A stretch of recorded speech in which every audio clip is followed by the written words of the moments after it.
our chair, James Rogers, has had a family emergency today. I'm uncertain if he'll be joining us. We're going to start right off with a briefing on our annual housing report for 2014-2015. Nick Tarbett is our staff member from the City Council office. Mike Ackerlow is joining him. Welcome, Nick and Mike. And I'll let the two of you, you've rehearsed this, right? So you know exactly how this goes? A couple of times. We got the dance down, yes, sir. Thanks. I'll just turn it directly over to Mike. Just as a reminder, one of the council's priorities this year is housing. And so this report came at a good time for us to be able to learn about what's gone over the past year, and it can help set some baselines for how we can measure the goals going forward. So just with that background, I'll let Mike take it. Thank you. And, is that on? There we go. Get even closer. You got to be like a rock star, Mike. You know that's natural for me. Yeah. I'm pretty much a rock star. Karaoke. So this is the first annual housing report the administration has sent to the council, and I don't know if one's done before, but at least since I've been here. And we learned a lot going through this experience. I think there's some good information we're able to give you. I think we learned about more information or more clearly defined information we could give you to help you understand the housing market in Salt Lake City, and also with the programs that we're doing within the city. So hopefully what we gave you was informative and helpful to kind of gain a snapshot from the last year. And this was fiscal year 15, so it actually ended back in June. But it does take a little while for us to collect the data and then put this together and get it transmitted. Things that we learn, I mean, so you're very much aware of what's happening in Salt Lake City, but some of the things that we are noticing, obviously, is our tight housing market here, where homes are being sold quickly, and our median home value is going up, sales prices going up. We have a 3-month inventory in Salt Lake City, which is really good. I mean, that means homes are moving quickly. Our rental market, the vacancy has crept up slightly, but we still have a low vacancy rate, and rental rates are very high. So there's some good indications here that our housing market is strong. One of the things that it does raise awareness to, though, is the need for affordable housing and pricing those out who can't afford to buy or rent something in Salt Lake City right now. So that is really what we're trying to show you here. We launched 5,000 doors a little over a year ago. It's been successful. We knew the first year would be a little slower than the following years, but we have a number of projects in the pipeline that we will see built here in the next 18 months or so that will bring more affordable housing to Salt Lake City. The concern that we have, obviously, or as always, is the funding. How do we fund these projects? Federal funds are decreasing. Vouchers are hard to get a hold of. Tax credits are very competitive. And so we are trying to look for new and creative ways to fund affordable housing in the city. I think we've done a very good job in helping to preserve housing out there through our programs here within the city, through our first-time home buyer and rehabilitation program. But also in the Housing Trust Fund, we've done a couple loans. Recently, you're aware of the Wendell, and then a recent one by the Utah Nonprofit Housing Corporation, which is buying existing buildings and fixing those up and then leasing them to low-income families or individuals. So that's a real core tenet of the 5,000 Doors initiative, is to preserve that housing, because we don't want to lose that and see that flipped into market rate. So with that, I'm open to any questions, comments, thoughts you might have. I see Aaron, and then others will chime in, I'm sure.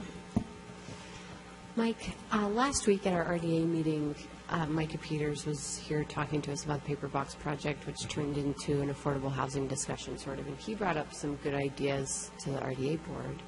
Were you here for that? I was not. I was at a conference last week. Well, I will try to summarize and help me out if I missed the point. But we were talking about affordable housing components in new and coming developments.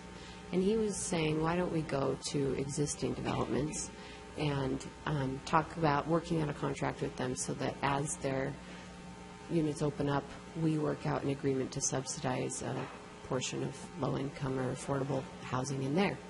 And can you talk about that idea, maybe if there's reasons that we haven't done it already and what the barriers might be for us getting somewhere like that in the future? Sure.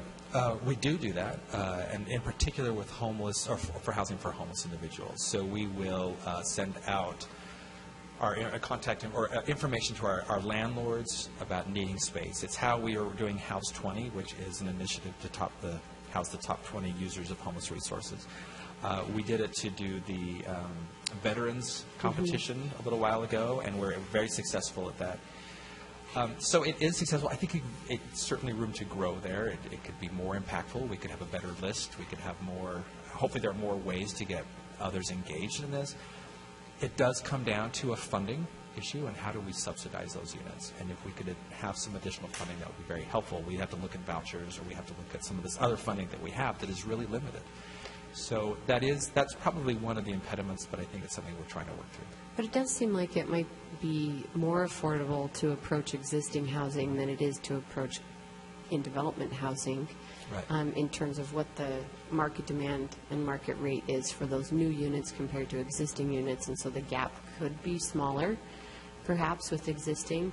And it's good. I hadn't thought of that. We do that already with housing homeless individuals. And it is a similar but slightly different conversation to talk about different AMIs. So I think I'm interested in learning more about us being able to do that. And my question for you then is, I'm assuming that the funding dollars could be the same, the sources, but could we use the same funding dollars that we're using to incentivize these new developments to include the affordable component as we would if we approached existing? Same funding dollars, same pool of money. Right. So are you, for example, the Housing Trust Fund, are you saying using Housing Trust Fund dollars to require that? And that is what we do. The ordinance itself says, a multifamily, it's got to be for those at 60% or below AMI. So we don't have a lot of teeth in getting the extremely low, as long as they meet what's in the ordinance. We hope to bring you something with some changes to the ordinance that would allow us some... To broaden. Right, exactly. I guess going back to the very low availability rate of our city, we have to think creatively about Absolutely. Why would an existing property manager want to enter an agreement with us when they have no problem renting the units that they have. So I don't know if your department has thoughts on those incentive packages, or I'm not sure. You raise a great question. We do find that there are a number of landlords who are really willing to work on this with us. And as long as they get the rent paid, they are willing to do it. It is, but you're right, it's tough when they could lease the place up tomorrow and not have to worry about any voucher or any subsidy. But we really try to make an effort on this and try to get some of those units, find some of those units. I think there is more we can be doing. And again, it's making sure we have that funding source, making sure that those subsidies are there. Well, I think part of us making the affordable housing as a priority for the council this year is showing that we have an interest in funding those very things in the ways that we can. Yeah. And I would ask, Mr. Chair, that perhaps as a council we ask HAND to come back to us with a proposal for more than just we'd like to subsidize some units, but a package or a number of incentives that we can approach existing developments with in order to begin those conversations. And I think, publicly speaking, that it may be time for the city, for the council and the administration to think about standing up together and calling on our property owners and calling on the management folks who oversee much of our housing in the city and say that we need this and we want to work with you, and here's the ways we're willing to adjust our system in order to bring more housing online faster. Mm-hmm.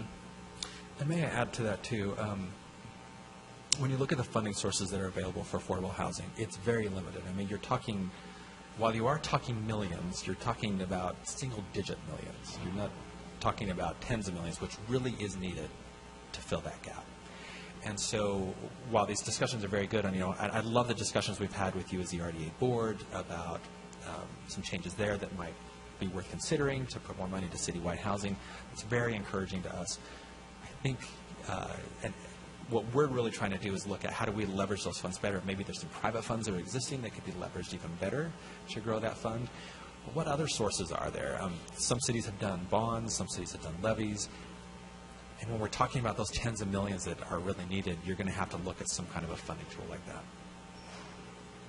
I'm thinking back to Seattle last year and the way they talked about the strictness in their CBD area, basically, of the building codes and what's allowable, and that, of course, because they're the fastest growing city in the country, there's a lot of demand to build bigger than what the zoning allows, and so they're able to gather those agreements for affordable components off of allowance for expansion of their codes. I don't think that we have that kind of a leverage tool, but I hope you can come back to us with some. We do. We've got, and you may know I hired Melissa Jensen as a deputy in hand. She comes from GE Capital, working with CRA funds, so she knows this very well. She's taken a really in-depth look at how do we use existing, this is one option, how do we maybe look at existing housing trust fund loans as maybe a top loss to then encourage the private sector to put in additional funding. So that gives the private sector the comfort, the security of knowing that if there's a loss, there's a backup to it.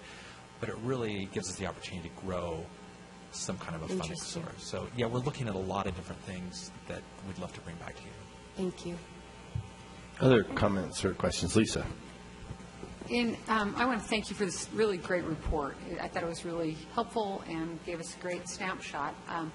In looking through it, you've listed on page 11 of the report, I don't know where it is in the file, but about programs. You talk about the 6-point strategy. New administration, is the plan to continue to go forward with the 6-point strategy in terms of the homeless services? As that evolves, or try to tell us a little bit about that? Sure. We've had a number of conversations with the new administration. They are aware of the 6-point strategy. I think this brings up some really good and clearly defined goals, but where that goes is still in discussion. As you know, Mayor Biskupski is very aware and very keen on pushing homelessness as an initiative for the city. So I think this certainly gives us some foundation. There's a lot more we could do with this than what we've even done. We've had a good few years working through this with our day services, and I think with the evaluation committee or commission that met last year. And as you read through these, you can see we've made a lot of progress. The next step is implementation, and how do we make this happen? So I could see this growing into something that is much more impactful and something you see actual results from. A couple more questions about the Wendell Apartments. Mm-hmm. How well is that working? Very well. It's fully occupied. I don't know if any of you had an opportunity to go tour it, but the units are great. I mean, they're very nice. Great restoration of an old building, but they're all filled up. Case management is good. What's the retention rate? I don't know that number, but I imagine it's pretty high. I can get that number for you. And how well are the apartments being maintained? I know that has been a concern in the past when we provided people who haven't had the opportunity to take care of a place, a nice place, and they don't maybe know how to do it. How's the maintenance going? Very well. I've walked through some of those units that have been occupied, and it comes back to the idea that you get people into housing, it gives them some stability. And when they have that ownership, they tend to take care of things a little better. And it was everything that I have seen so far has been great. And Road Home does an excellent job on maintaining those too and making sure people are following the rules. And how do you measure success there? Well, I mean, I think when you look at a building that gets 35 people into housing, that's very successful. And when they stay into housing, that's even better. What we'd love to see is now where those people are going, are they able to hold secure jobs? Are they able to get the help that they need? And those will be some of those results that we start looking at. My final question is, when does First Step House come online? There was a ribbon cutting a few weeks ago, so it is open and operating. So it's okay. I knew we were really close. Yes, they're open, Great. And they will be looking to start their next phase in that same site here very shortly. So that'll include some more transitional housing. Well, congratulations again on a great report, and Great, thank you. We're making progress. We have a long ways to go, but we're going in the right direction. Thank you. Thank you, Lisa. Andrew? Thanks, Mike. I got a quick question on, well, maybe not quick, on the Neighbor Lift program and the data you showed. The demarcation you set up was 80% below, 81% above median income, and then you dispersed where the purchases were. These were purchases of homes, existing homes, single-family residences, or single-family residences. If you look at I-15 as the demarcation line, 2/3 of the purchases above 80% were on the west side, and 1/3 on the rest of the city. And it's inverted for the other one. Even below 80%, 2/3 of the purchases were on the east or central part of the city. Can you explain that? What did we learn from that? What did we take away from that? That's a really good question. I hadn't. What would I learn from that? I think that I may be assuming some things here. And I could probably get more information from NeighborWorks, who manages this program. But I do think it's interesting that you are seeing people with higher incomes wanting to live on the west side. I think there are affordable homes there, and they enjoy the community. So it probably goes against what we've thought, where you would see higher incomes on the east side, and we're seeing a lot of those want to move on to the west side, into that neighborhood. So perhaps one of the things that it's saying is that it's a neighborhood that people see as a great opportunity to be a part of as it changes, and there's also enough housing product there where they can get in. So I can get you some more. I'm not sure I have the best answer for that, but it is an interesting observation. One thing I would like to know, if we could, from NeighborWorks, is the household size of those, breakdown that way. Sure. Because median income will fluctuate based on that, and it might be a size of the household is informing where they're being. So I'd just be interested personally to know more information as we look at housing across the city, because this seems to give us a lot of information on what the interest is and where. Or what's available. It's been a very successful program. I think they put all of their money out. They may have a few left, but as I heard last, they have gotten almost all that money out and would like to continue the program. Thanks. Mike, one of the conversations that also sort of evolved out of the RDA meeting last week was this idea that so many of our subsidy programs are tied to the financing of an initial structure in new construction, and that they tend to be 10 or 15-year terms on those, and then because of financing and exit strategies for the property owner, that they usually expire and don't carry forward. So, and I know that 15 years sounds like a long time, but it's really not a long time. So as we're looking at affordability through the city and in a longer time frame, how have you been considering addressing extending that assistance or that affordability beyond that classic 10 to 15-year time frame? So the 10 to 15 is tied to the tax credits. There's a 15-year requirement for those. We just learned about a fund that Morgan Stanley has called the Preservation Fund, and it's to do exactly what you're saying, is to come in at the end of those 15 years and to either buy the building, because oftentimes developers will just sell it at that point, or if they choose to maintain it, usually when they sell it, they'll flip into market rate, and that's what they're seeing more often. So Morgan Stanley's coming with this Preservation Fund to help nonprofits or developers purchase those buildings and keep them affordable. So that is one tool that we're looking at. We would love to use the Housing Trust Fund to preserve those units, and the Housing Trust Fund is a requirement of 55 years. So much longer, we'd be able to hang on to those units for a much longer period. So those are the two sources that we're looking at right now. With the Housing Trust Fund, is that putting ownership in the Housing Trust Fund, or is that looking at a financing package that allows the developer that exit strategy but still maintains the units? Right now, it's for the developer. It wouldn't be, and when you say ownership, meaning the city own those, right? We're not there quite right. yet. We've had that discussion. That's a real shift, but it's something that we're intrigued by. But right now, it'd just be for developers. Okay. But do you have any developers who are willing to consider that? Because I know that the more complicated their financing packages become, the sort of more resistant they are to one additional thing. Right. Honestly, we haven't.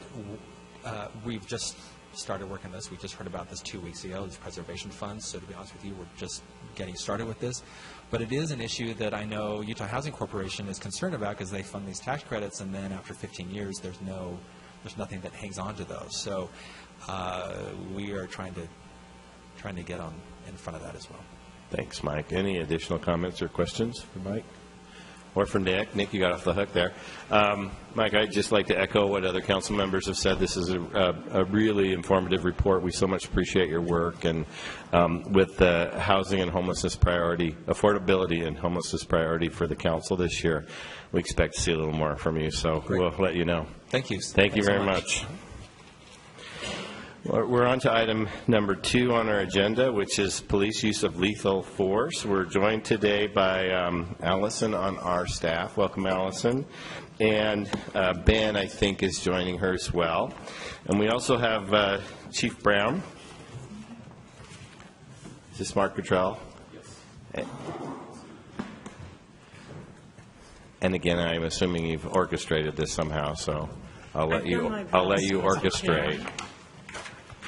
Thank you all for taking the time to be here today. This has been a really important issue for the council, and clearly is something that has a spotlight in the national dialogue and also locally. So thank you for addressing this difficult topic.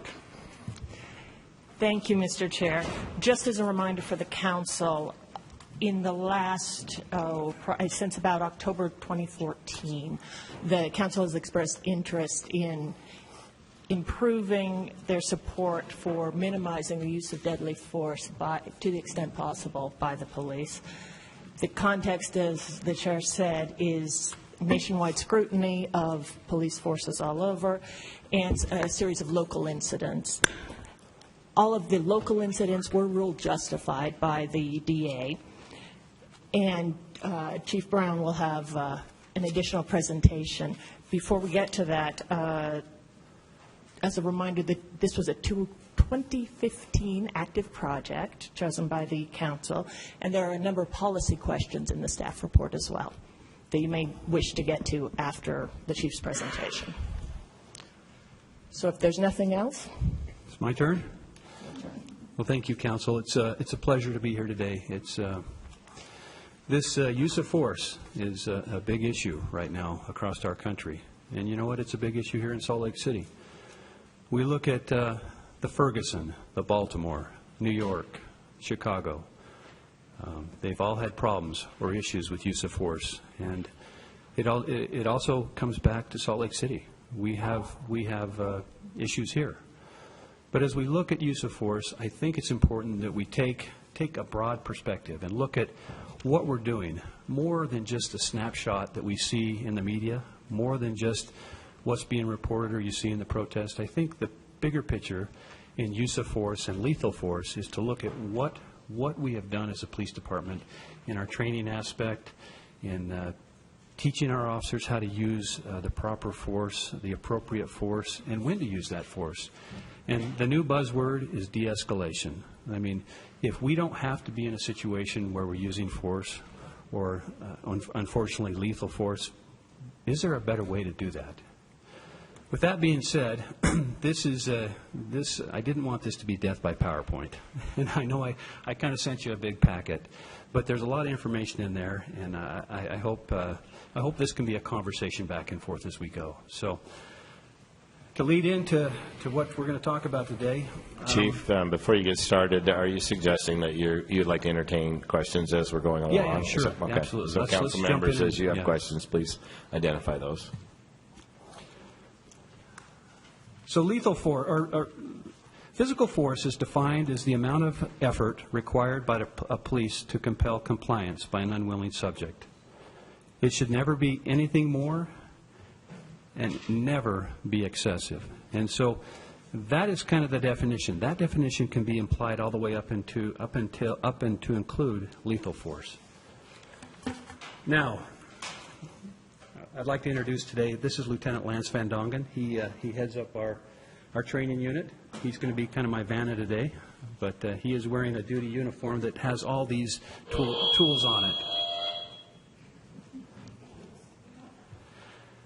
Our use of force continuum includes everything from empty hands, ADT, which is the pepper spray, which is the term is Oreo resin capsicum. Say that 3 times fast. A CED, a conductive energy device, which is typically called a taser. That's kind of the brand name. a 40 millimeter impact munition is fired from a gun, a tactical baton, or the technical term or the brand is an ASP, the service firearm, which is a Glock 9 millimeter, and then our body camera. And with that, when we operate in the field and the way we teach our recruits is through a use of force framework or continuum. And with that, I'd like to turn it over to Lance because that is what he does. He teaches our new recruits and our training throughout the year. He teaches officers the new techniques, the new de-escalation terms and practices. So Lance, with that, I'll turn that over to you. Okay, well, thank you for having us. And please ask questions as I go. This can be a little bit convoluted, the framework here, but I'll try to get to the meat of what this means. First and foremost, I think what we need to understand is that the framework is a graphical representation of what a police officer is perceiving and assessing during a situation. So this doesn't justify our force. We do not use this as a means of saying, okay, if somebody does this, then we do this. What this is a graphical representation. We use it as a teaching tool and as a learning tool, not only for our cadets and our in-service training, but also for the public as well, to try to give a graphical representation of how we assess our use of force in any given situation. I think the thing that the council needs to understand is when we do train use of force, an officer's decisions come from a very root foundation that we teach within our academy through our in-service, and that is justified and necessary. We don't just use the threshold of is the action justified. We use the threshold of is the action justified and is it necessary for that given event or that given situation. So with that said, we'll jump into the framework here. So the way we look at this is from the inside out. So the inside circle, the white circle on the board there that you see, that is the situation. Okay, so the situation will drive what a police officer's actions are. You can see that during the course of that situation, things change. As we all know, things change from moment to moment within any given interaction in any situation we're in. So the police officer assesses, plans, and acts during that situation in a continuous manner, continually assessing what is happening. Because upon first contact, the situation may be very different than it was. After first contact, the situation may be very different moments into the interaction than it was upon first contact. So with train officers, you have to continually assess the situation, determine where are we, what courses of action do I need to take at this moment. So that's that inner circle. Then we jump out to the outer sort of gray scale circle there. We call that the suspect or subject behavior categories. And you can see it kind of goes from the noon or the 12 o'clock position clockwise around. So it starts at a cooperative level there, goes to passive resistant, active resistant, assaultive, and then grievous bodily harm or death.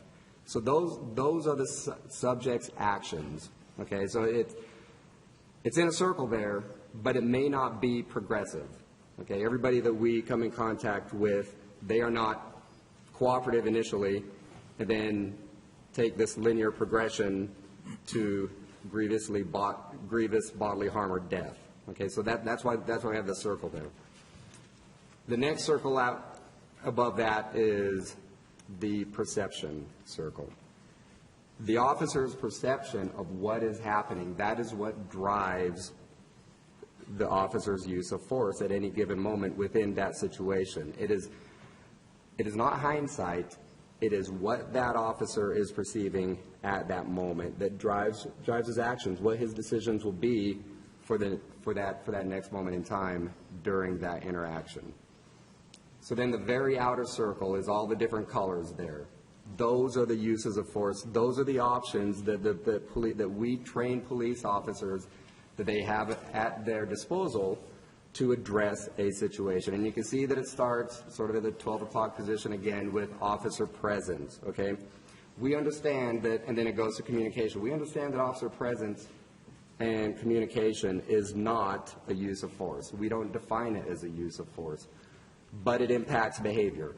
Our presence at a situation, we understand, can impact behavior, so therefore we have it on here because we have to understand that. We have to understand that by the very nature of us being there, we may impact a person's behavior, so we need to factor that into our perception of what is happening with that individual at the time. So we started the officer presence, and we look at the communication as well. And you can see the blue and the green of that circle there. It encompasses the entire circle. We never abandon communication during the course of our interaction with a person.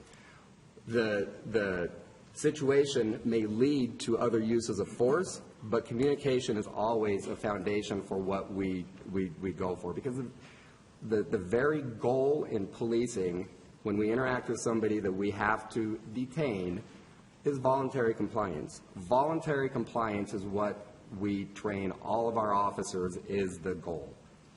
So we never abandon communication. That's why it's represented in that green line that goes all the way around the circle. Then you can see that we get progressively into more harder levels of uses of force, again, based on a subject's action. So we have physical control, which is the yellow segment there of the circle there. Now, at any point, again, we may come in contact with a person that is very assaultive right off the bat, and maybe our communication skills are not working with that situation, so the officer may have to use a physical skill on maybe that 9 o'clock portion of that circle there to get the compliance that we need to deal with the situation. But then it goes to intermediate weapons. Those are the tools that the chief was speaking about that we carry on our belt and then with us either in our cars or otherwise, and then lethal force as well. Let's pause for any questions. Does anybody have any question or comment right now? I do have one question, Lieutenant. This is a training for cadets. Correct. And do you repeat this through a career process, or do you revisit this training through someone's employment or career? We have a use of force training that we do offer, not annually, not every year, but it is offered as what we refer to as an elective course, and officers will attend that use of force, and then we'll use it through other courses of training, like annual defensive tactics, things of that nature. So is it a continuing ed kind of option for an elective in a regular training? It is. Okay. Yeah, but it is built into, we qualify with our handguns 3 times a year, a low light, an undercover carry or an off-duty carry, and then our duty qualification.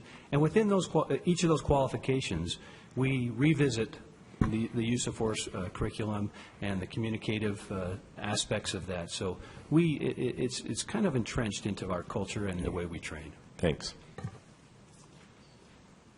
Andrew, go ahead. Question on perception. How do you evaluate perception in officers, whether cadets or later on? Is there a part of the training that's specific on that piece about assessing and reassessing throughout a situation? Yeah, go ahead. So I think what you're getting at is how do we help them to more accurately perceive what is happening? Yeah, I'm talking I'm a social worker, simple social worker, but perception is all about taking information and processing it. It's thrown into our biases, it's thrown into our background. Yeah. What I walk into a situation with tends to sort of color what I see kind of before me, and it's difficult for any of us to sort of take everything we have and put it on the shelf and see something fresh every time, right? Until possible. Sure.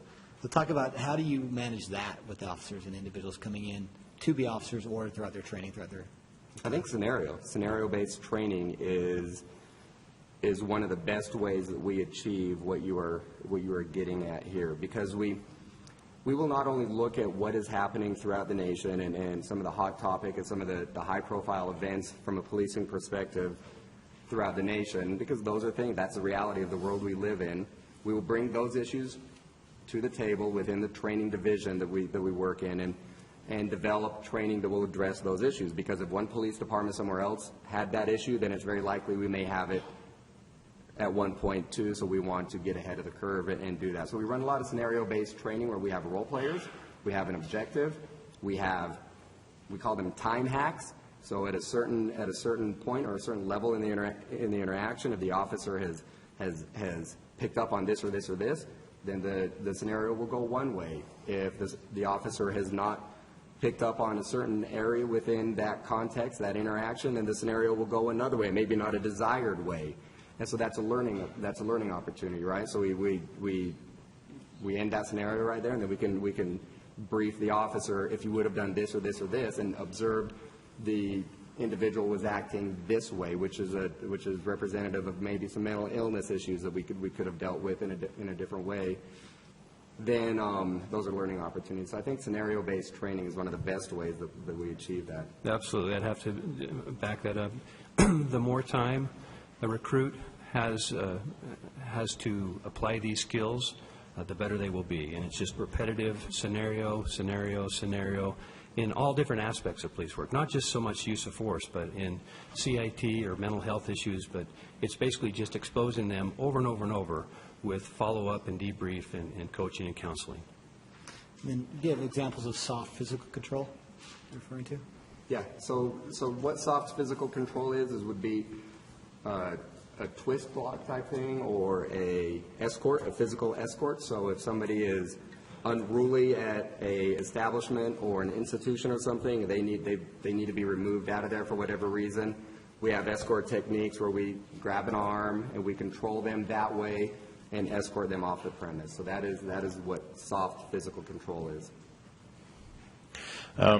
Charlie had a question. Can I just remind council members and presenters that there are some people in the audience having a little hard time hearing. So, again, I'll just remind everybody it's karaoke night, and so you got to speak right into that microphone. Thank you. Chief Brown, just to restate, so what I heard you say is that there is ongoing training built into various different trainings. It's not just the elective training for use of force, but you have use of force that is built into a lot of the mandatory training that officers go through every year, whether it's firearms or other things. Is that correct? Absolutely. Every tool that we have on our belt, the ASP, the TASER, the OC, we recertify on those every year. And in those recertifications, there is use of force training built into those, let alone the firearms training that we do 3 times a year. Great. Thank you. Mm-hmm. Thank you, Charlie. Lisa has a question. You mentioned, Chief, that the most beneficial thing, Phil, is when you have a scenario or a simulation. I know we helped fund a new simulator. Is that available to you yet? Close. Close. You're ahead of me here. Okay, sorry. But yeah, sorry. no, we're very excited. That is, I mean, we can jump ahead. That is a fantastic tool. We actually have that, the simulator. We've set it up. We've now trained the trainer. They've flown their folks in, and we are now ready to start doing it. But that has over 500 scenarios that we can run our officers through, and it's branched scenarios, so that basically it's not predetermined which way you're going to go. The training cadre can run that based upon the input and the feedback they're getting from the recruit. It could go down the bad road, or with the proper communication and de-escalation, it can go to a very a positive outcome. But that is going to be huge for us, because we can do that now. Every quarter they come out with 20 or 30 more scenarios. And then every year, they look back over what has happened nationally and brought some of the lessons learned and put those into scenarios that we can actually employ here within our training unit. So that's been a fantastic tool. We're very excited to have that. Thank you. Thank you for taking a pause here. I know you have a lot of material to cover, so we can get back to that. Great. Okay. Keep going. Okay, so that's kind of a definition of the use of force, what we do, why we do, and some of the tools that we use. But now, how do we measure what we do? And so Getting back to policy, all cases when a person has been arrested or force is used, the employee is required to submit control of persons report. So basically, they're required to fill out a general offense report, documenting what they did, what tool they used, if they used handcuffs, or if there was some sort of soft control, hard control, whatever they did on the scene, that has to be documented in a general offense report. There's also a template that actually collects that data within our RMS system, and that is to be used in documenting the use of force. One thing that people don't realize that every time that we make an arrest in the field, our officers make hundreds and hundreds of arrests a month. Calculated out over a year, that's thousands and thousands of arrests. But we actually call a supervisor, a watch commander, or their designee to the scene. And these arrests are reviewed. So the watch commander or sergeant will come up and talk to the suspect, if possible, and say, hey, do you understand why you've been arrested? Do you understand the implications? Do you have any complaints? Are you sick, injured, or hurt? So basically, we're doing an in-the-field assessment of every arrest that we complete. And then that information is documented in the report. That's another checks and balance. Also, any time that there is a use of force complaint, we have a program called IA Pro, and that is the software that Internal Affairs uses. And basically, those complaints, whether they're generated externally or internally, they're brought in and put into that software program. Chief, with the infield quality control, so to speak, and the sergeant checks, what if they do have a complaint? What happens then? If the complaint cannot be resolved, in the field, or if it's of a serious nature, they are then turned over to Internal Affairs or over to a division commander. And so we generate, I'm not sure of the number, but we generate as many internal complaints as I believe we do external complaints. So that would be amongst employees? Yes. I mean, so if you... as against employees from the public? Yes. I mean, for instance, if there's a use of force situation and it doesn't seem appropriate, or there's a complaint, or there is something that is just excessive, that needs to be turned over to Internal Affairs. It's much better to investigate that and make sure that we've done everything completely open and transparent than to just say, well, it's no big deal. No, those are where those complaints go, and that's how we track those complaints. And would Internal Affairs also be tracking the rate of complaints on specific officers? Yes. That IA Pro basically is your history of your complaint history throughout your career, whether you're a suspect of investigation, whether you're a witness to an investigation. And the nice thing about IA Pro is it has flags that we can set for maybe rudeness or use of force or even lethal force. If too many flags come up too often, we should start looking at what's going on with that officer. Perhaps there's something in their personal life, there's a miss that we need to pull them out of the field, talk to them, or perhaps there's a retraining issue that needs to occur. You're going exactly where I wanted to go. Is there actually, though, an established threshold of flags? We set them, and I'm not quite sure what they are and how the time frame they are, but we do have those. And then where would it go from there? If we can't, Let's say that an officer has reached the threshold on a certain type of complaint over the amount of time that fits into the threshold criteria. Who's triggered then, and how do you... Internal Affairs would be triggered. They would actually probably come and see me and or another deputy chief that officer was working with, and we'd probably do a first inquiry to pull that officer in and say, and just like that conversation, look, you've had 5 rudeness complaints in the last 3 months. What's going on? I mean, is there something that we can work on together? Is there an issue at your home? Is there something traumatic going on? I mean, there has to be something if it's out of the norm or those flags are popping up. What's driving this? And that's what we need to address. And so if they give you an answer, I'm sure they've got an answer. All of us would have an answer, So sure. I'm having troubles here, or this has been weighing on me, or there was this incident, and then you try to address those. I'm wondering about the tools that PD has to help officers in those different regards. Some things you can help with and some things you can't. Let's go to the things that you can help with. What kind of training or counseling and actual options do you have to connect officers with when those kind of multiple events start to show you that there's something else going on? Yes, I mean, the spectrum can be from here to here.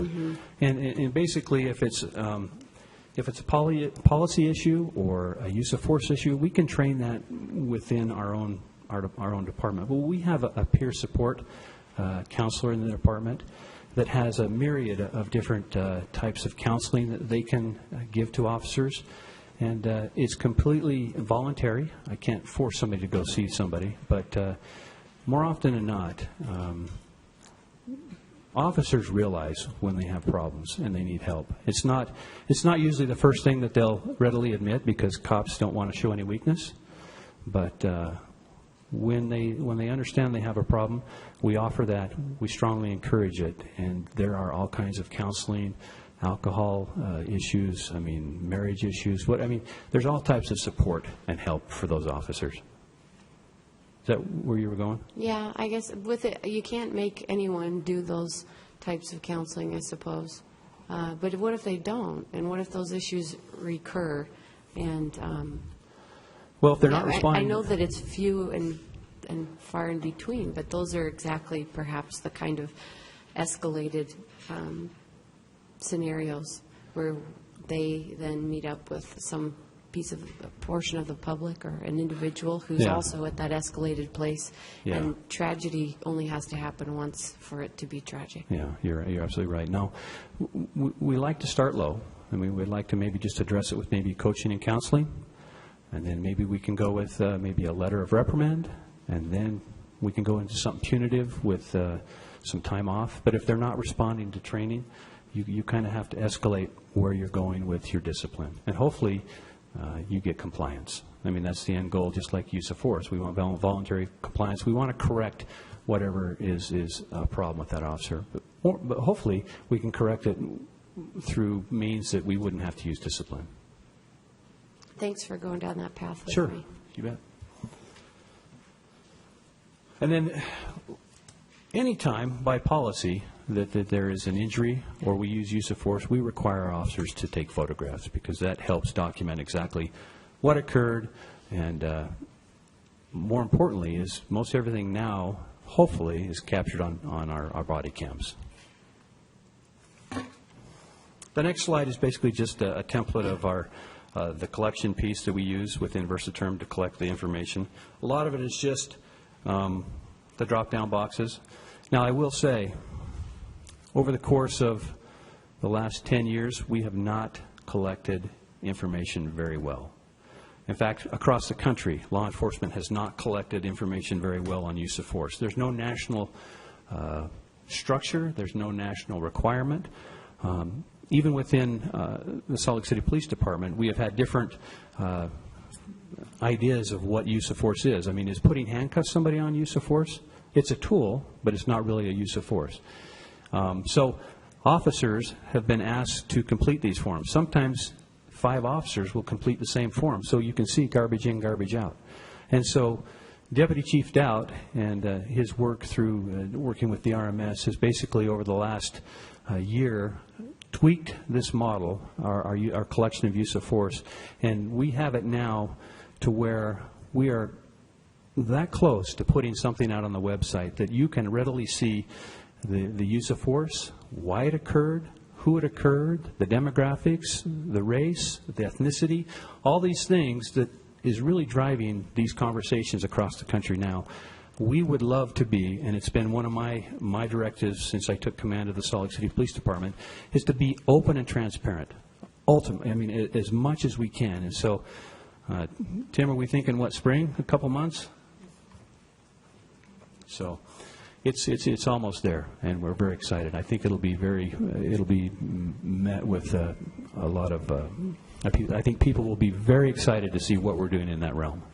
Chief, can I jump in for a second? Yeah. Is it my understanding is that with that, there's a little bit of a delay because you don't want people to be following it and then come to the scene of where there's an activity. Is that still the plan, to have it be enough of a delay to keep the public safe? It'll probably be a 24-hour to 36-hour delay. Oh, so not a 5-minute delay. Yeah, and it's very much, it'll be anonymized. So you won't be able to tell specifically where, I mean, you'll be able to see by council district where the force was used in your different districts, but I don't think you'll be able to see by address or incident. Great, thank you. Council members, this is just a reminder to me as we look through our policy questions that we'll address at the end of our conversation. The two issues that this might relate to is the idea of some sort of formalized reporting back, so a web posting or some sort of report we incorporate into our reporting ordinance work that we're doing, and also any additional funding that may be necessary in order to implement some sort of transparency component. So we'll come back to revisit that at the end of the discussion. Thanks. Good question. All right, so now let's look at lethal use of force.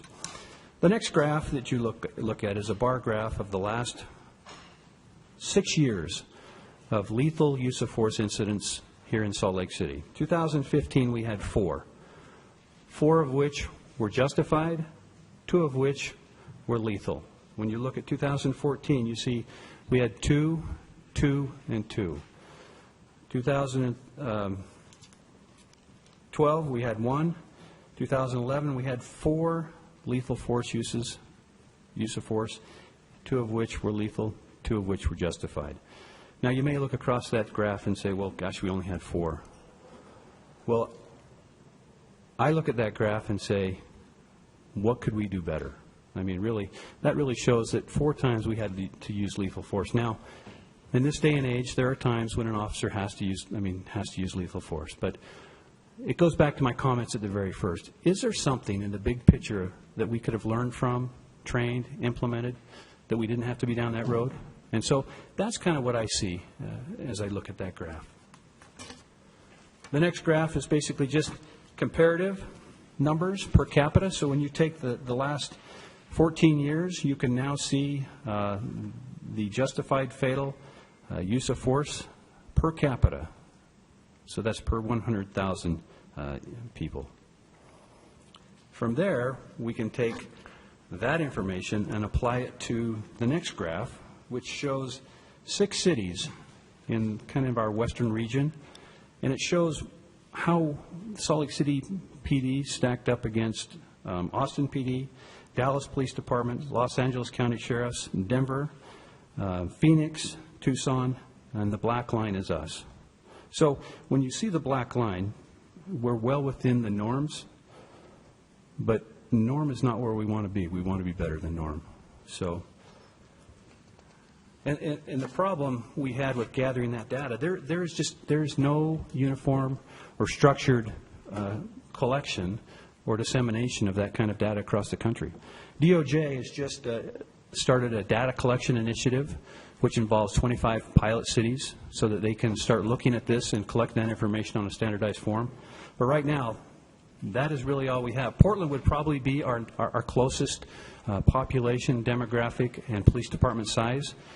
I'm sorry, Chief. Before we ever say that word, we always excuse Charlie for a comparison to Portland. But while I have you, so are these indicators when we talk about use of force? Then we're not comfortable that these are all uniform reporting indicators. Well, no, these are lethal use of force. Okay. Among those 6 cities. So these are deaths. Right. Okay. Or no, not deaths. Lethal force shootings. Shootings. Per 100. Okay. 100. So that's how you can compare Salt Lake City. So they're they're per capita. Per capita. Right. Right. But what you would really like to do is look at maybe another city that kind of mirrors or resembles your makeup and look at that data. But it's hard not to say the word when you use that criteria, isn't it? But I appreciate that. But right now, we couldn't get that data. We'd have to grammar request it, or it's just not available. So I think I just returned from a major city chiefs conference down in San Antonio. That was one of the big topics. They are looking at standardizing the reporting of use of force and less lethal use of force across the country. So is that would that be a voluntary participation at this point? There's not any mandate to do this. No, I don't think there's a mandate. But I can't think of a chief or a department that wouldn't want to participate in that. Right. I mean, that is good information that should be collected and probably should have been standardized many years ago.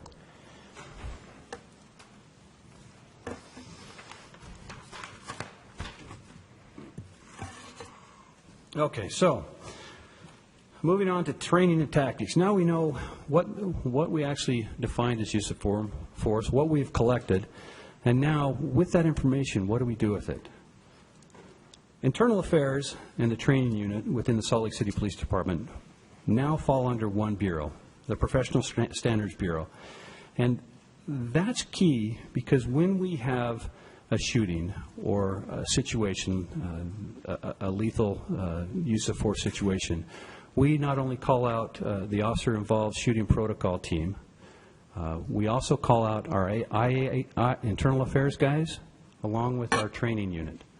And the neat thing about calling out the training unit is they come out and they see firsthand what's occurred, the time, the space, the distances, and then they take that information back and they debrief it and see if they can't implement that into the training that we provide our officers. That is kind of cutting edge across the country. Chief, and I apologize. This goes, something you just said in the training component reminded me of something that probably happens earlier. At some point in the process of use of lethal force, you turn over the investigation to another entity generally. Where does that happen, and what triggers that? If we have a situation, and I've seen West Valley City, we've brought them in to investigate. We've talked to another municipality to bring in an investigator as part of that process. What triggers that, and how does that work in the process? Well, that triggers any time we have the use of lethal force, death, or serious bodily injury. That triggers the call out of that officer-involved shooting protocol team. Do you want to jump in on that, Mark, now, or? Sure. What the chief refers to is the officer-involved critical incident protocol, for which we're a part of. Other Valley police agencies, as well as some state agencies, are part of this. And that was formed after a state statute went into effect last year that required outside agencies to investigate these critical incidents where deadly force was used. So with our current critical incident protocol, you have members from all the Valley police agencies who are involved. There are 3 investigative teams, and so where you may have heard in the news, West Valley City investigating or Unified, there are 3 teams.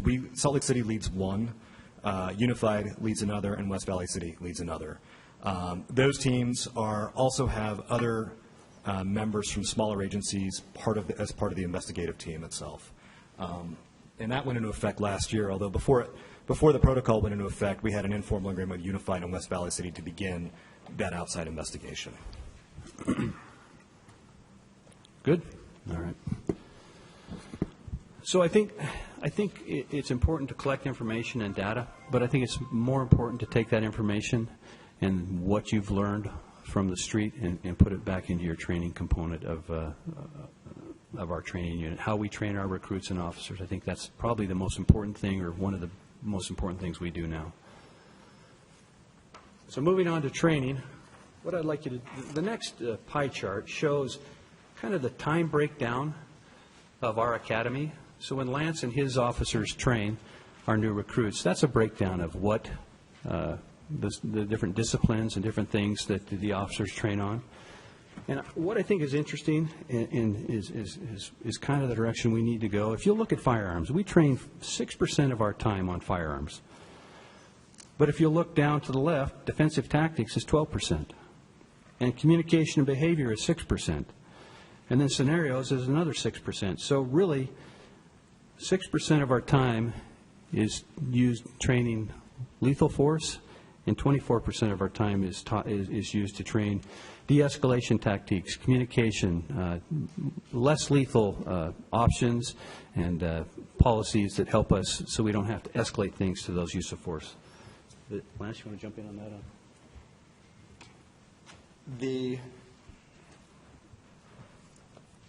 With respect to the academy breakdown there, all of these areas, defensive tactics, for instance, that may not necessarily appear to be a de-escalation type of training, but it really is a de-escalation type of training, because if you have an officer that is not skilled in their ability to disconnect with an assaultive person, then that officer's options become limited, because whenever we are present, there's a gun present. And if an officer becomes incapacitated, there's a gun accessible to a person that is very angry at that officer. So officers take assaultive behavior very, very seriously. If we train our officers the right way through a comprehensive defensive tactic protocol, which we do, that is a form of de-escalation. We train our officers to be confident in their physical skills, to be able to disconnect with that assaultive behavior, which creates distance.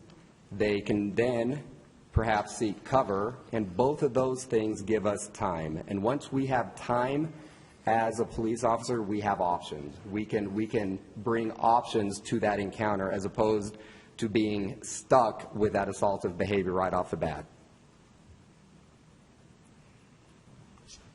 Any questions? Okay. Next slide, Lance. The next slide is a bar graph. Now, every year, Utah Post requires us to have 40 hours of training. Every officer, to maintain their certification in the state of Utah, is required to have 40 hours of in-service training. If you look, we actually, each of our officers receive 166 by average training hours. Now, if you look down below, if you take the department-wide, we actually have 70,525 hours of training. We're required, by the number of officers we have, to have 17,000 by post standards. I think the important thing to note there is all the tools on our belt, the most important thing is the officer that wears them and his mind and his training that are making those decisions. So when we train our cadets, I mean, there's 20,000 hours included in that 70,000 hours of our academy. When we train our canine officers, that's another specialized unit that uses our dogs, but that is considered a use of force. When we train SWAT, our motors, our narcotics, or homicide, those are units that deal with high liability situations, and so you want the very best training you can have for those officers. So I think what this slide shows is we invest a lot of time and energy into training our officers, and I want you to know we have probably one of the best trained departments in the country. And one thing that really drives our training is that we have a training academy or a training cadre of Lance, a sergeant, and 6 officers that are full-time. They're not part-time. They're not, you call them together when you need training. These guys come together and train all the time. They look for best practices across the country. They look for ways that we can become a better police department. And then they take those situations and bring them back to what we do and how we train our officers. And I think that's huge in how the Salt Lake City Police Department deploys our personnel. Chief, you mentioned in your introductions that the buzzword is going to be de-escalation today. How does that incorporate in your training? And is it woven in? Is it specific? Do you do that on an ongoing basis? Yes to both. In the academy, they have the CIT certification, which is a crisis intervention training or team. That is where they learn to deal and recognize with mental health issues, with people that are struggling with those type of things, and how to de-escalate and how to provide conversation and communication that would calm the situation, because those can be very volatile. Those can be difficult at times. There's also a 12-hour de-escalation class that post mandates. But in every component of our communication and all the different training scenarios, there is de-escalation built in. Skipping ahead a little bit, we provided de-escalation training in the summer of 2015. We brought in, based off of kind of the trends of what we're seeing across the country, we brought in a 4-hour block of training that did just that. We taught techniques, and then we ran officers through scenarios of de-escalation and communication. So does your current training team have the resources and the ability to add components like this? And so that's a resource question. And the second part of that resource question is how frequently would officers rotate through a training once they're out in the field? So how do you determine sort of the priority of officers receiving training? Nobody ever wants to leave training. It's a great assignment. I've been there before. Means you have a good training team. Yeah, but I'll tell you, we pick the brightest, the best, the most competent, the best teachers. We walk the walk. We pick the best officers to train our recruits. And so we invest a lot of time and energy and money into getting them certified to train these different use of force things and the different de-escalation techniques. So, and I guess what I'm trying to get at is, do you feel comfortable with the level of resources you have for that training? Yes, I think we're doing well. And the second part of that is how frequently do people go through the training? How often would someone access training? Is it mandated? Is it a regular component of an annual activity? Is it every 2-4 years? How's that evaluated? Well, we have trimesterly training. So every 4 months, we have a block of 10 hours. And Lance and his team looks forward for trends, issues, problems, and develops this training. And then from there are elective classes and different type of training that people can get into. I mean, they can be local, it can be across the country, but they have to maintain their 40 hours to keep their certification. And so one of the things that I've been aware of as we talk about homelessness, and you've spent so much energy and effort sort of retraining around the population, that so frequently those are mental health. Right. Or substance use issues. So how are officers who are on the street dealing with those issues on a more regular basis, how are we ensuring that they're getting the most current, up-to-date training to manage those sort of new, evolving, unique situations? Okay. To go back, every officer that comes through our academy is mandated, as part of our academy, to graduate, you have to go through the 40-hour CIT training. Now, it has been past practice that only those who wanted to recertify every 2 years would keep that certification.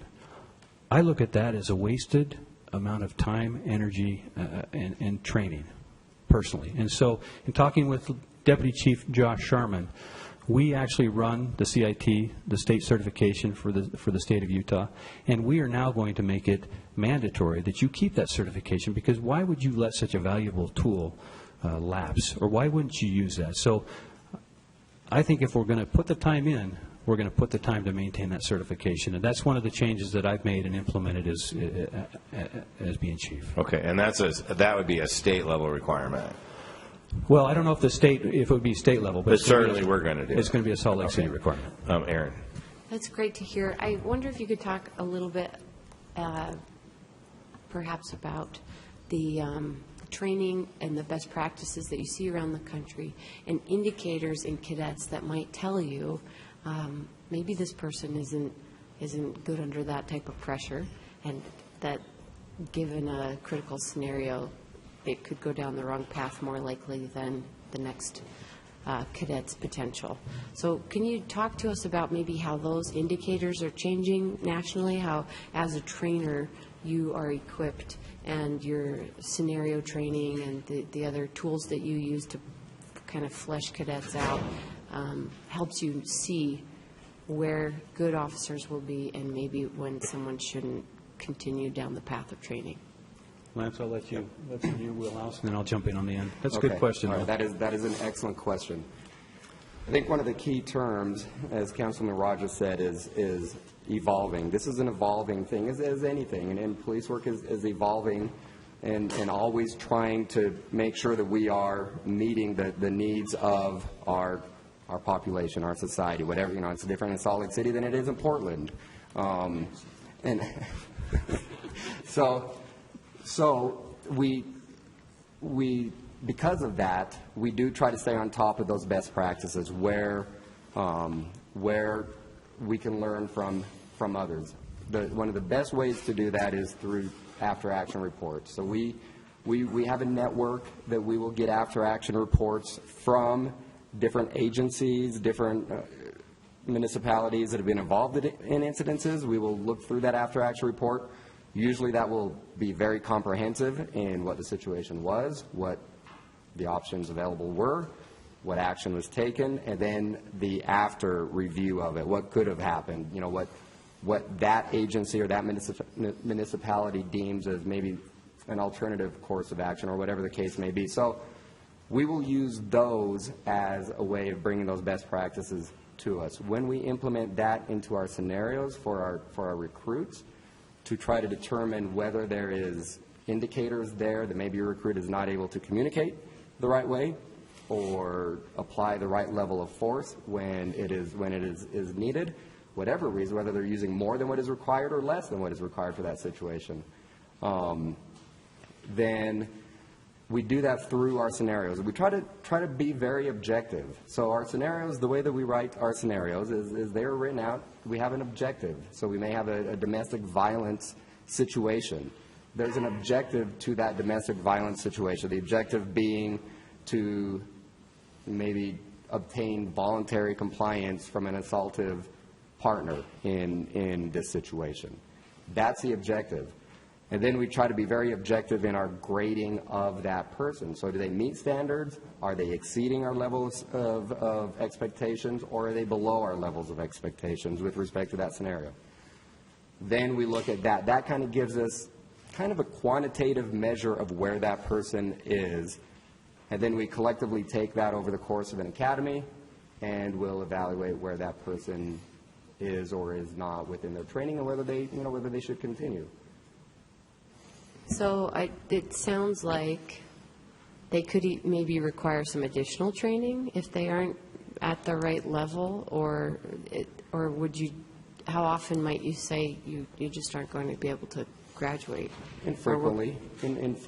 We maybe have a 10% attrition rate through our entry-level academy. So we run two academies. We have a lateral academy where we bring in veteran police officers, but then we also have an entry-level academy. That entry-level academy has about a 10% attrition rate. And that's naturally, these are cadets leaving, not necessarily the trainers saying it's time for you to go. No, that's us saying it's time for them to go.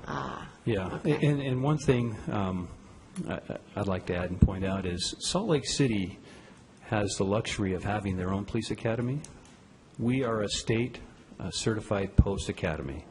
So that means post has come in, there are certain requirements that we have to teach, but we can then take how we do business in Salt Lake City and put our spin on it. So as long as we meet that criteria, we are a post-certified academy. So we don't send our people out to post. All our training is done in-house through Lance and his team.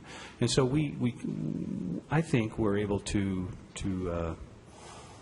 train better, to recognize deficiencies, and it is a sad day, but there are times when we have to let people go. I mean, not everybody is cut out to be a police officer, and specifically here in Salt Lake City.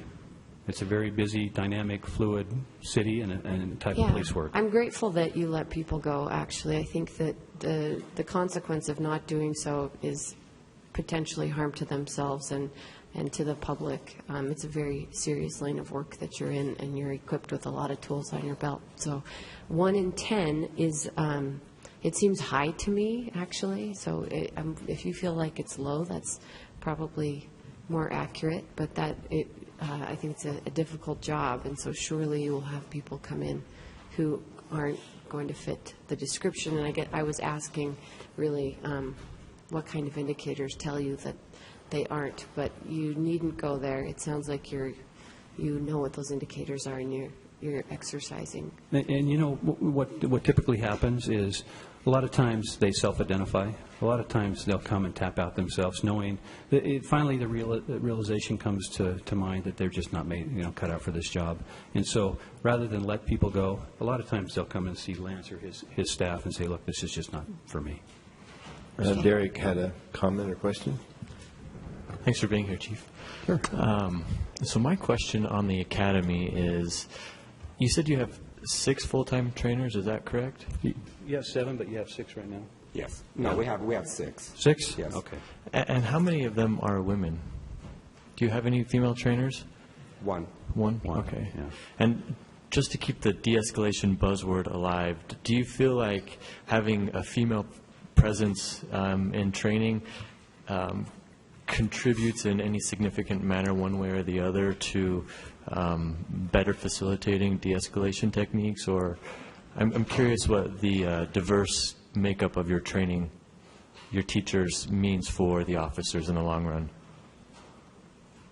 I don't know that it impacts the de-escalation training, but it certainly impacts the perception aspect of our policing, because we all bring our physical attributes to the table when we have an encounter, and a male will maybe perceive something differently than a female may perceive something differently. So certainly having that diversity in our academy does enhance our ability to train that perception side of things. What she brings to the table when we are having our discussions and having our conversations about what direction we need to take training based on current events or things of that nature, she will bring the female perspective that, sometimes it is congruent with the male perspective, and sometimes it is different, and so that is an important piece of our training unit.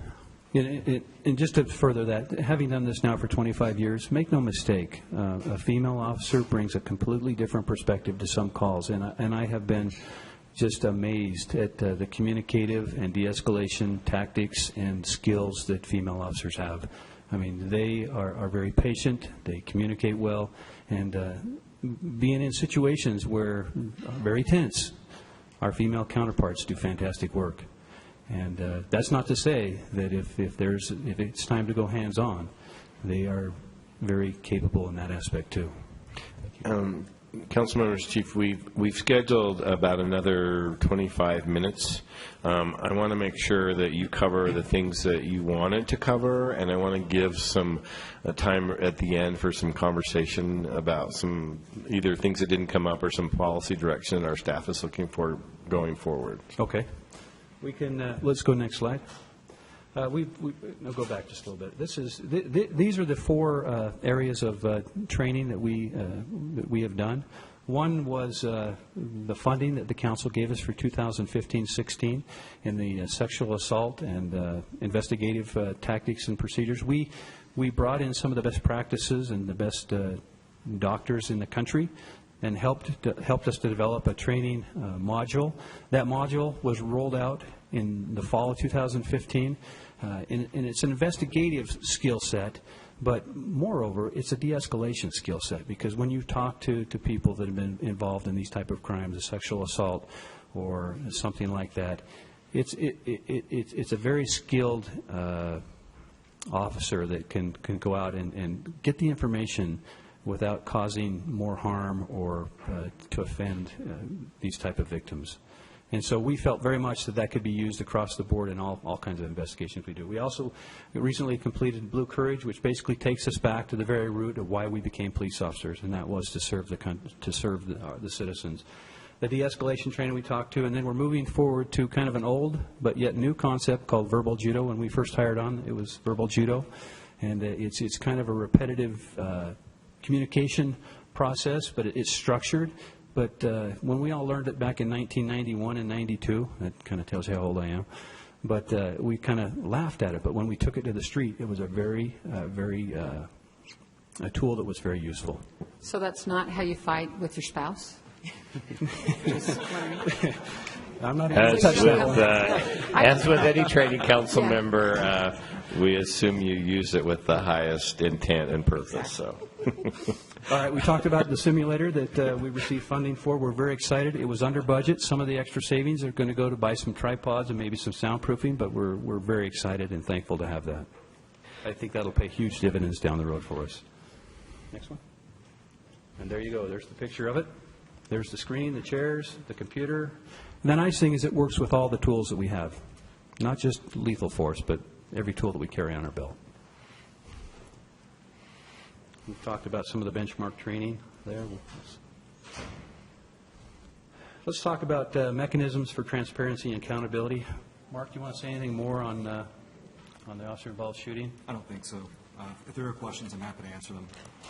One thing that I developed recently was a citizen advisory board. It's an organic group of folks that take us back to our communities in which we serve.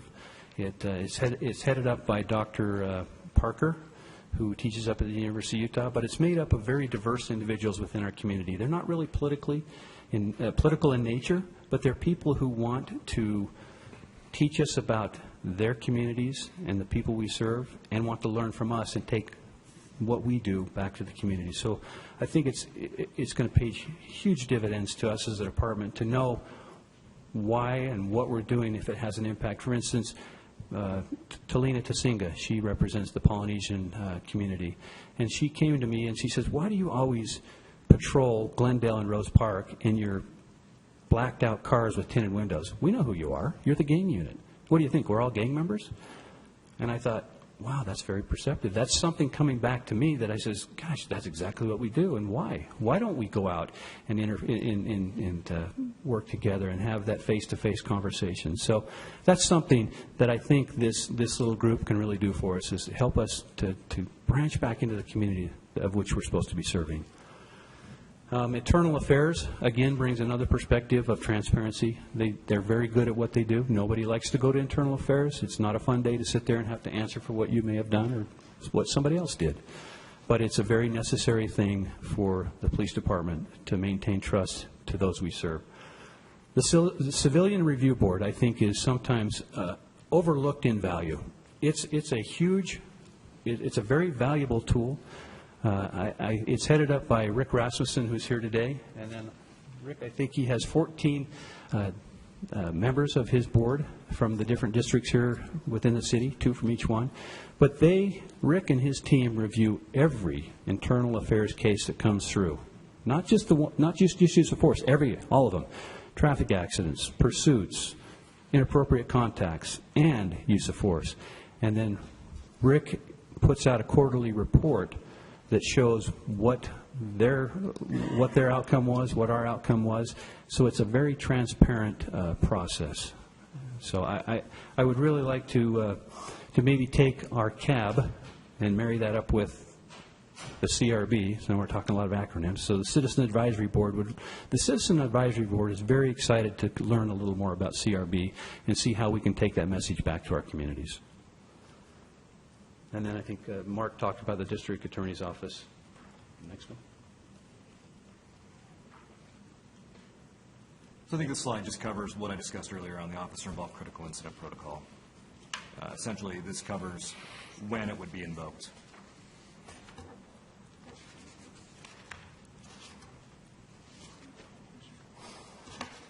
Okay, let's go to the next one. And then I wanted to provide you some numbers on body cameras. We have now 380 cameras, the Salt Lake City Police Department does. 370 of those are issued. The Salt Lake City Airport Police brought on 66 cameras onto our system, but they're deployed on their officers out there. And then the plan is to purchase 90 more so that everybody, lieutenant and below, can have a camera on their body as they conduct their police business here in the city. And that'll give us about 20, maybe 25 spares. Body cameras are going to be the future. That's where it's going. It's going to be a mandate. I think we're well ahead of the curve, and I think what we're doing is probably is one of the leading models in the country.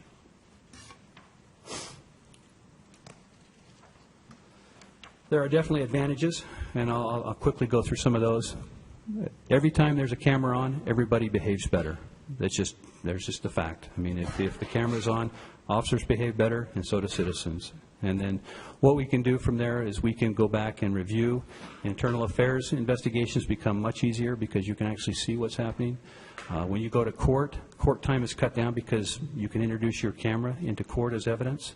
And then our crime scenes are actually better documented because of the cameras. I don't see any real disadvantages for the camera other than the cost of the data that we have to save, and that's about $32,000 a year. And has that been incorporated into your budget, annual budget? Yes. Okay. So with that being said, that is kind of where we're at. I wanted to kind of throw a couple things out to you. The Citizen Review Board made a recommendation a few months ago that we should be, when we dispatch our officers to scenes, I think they said You dispatch 2 to suspicious circumstances. Why do you then allow your officers to cancel their back or wave off their back? Well, I'll tell you why they do.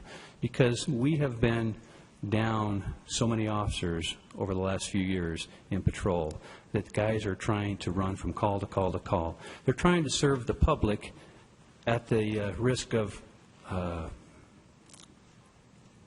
some sort of situation where they probably should have had it back with them.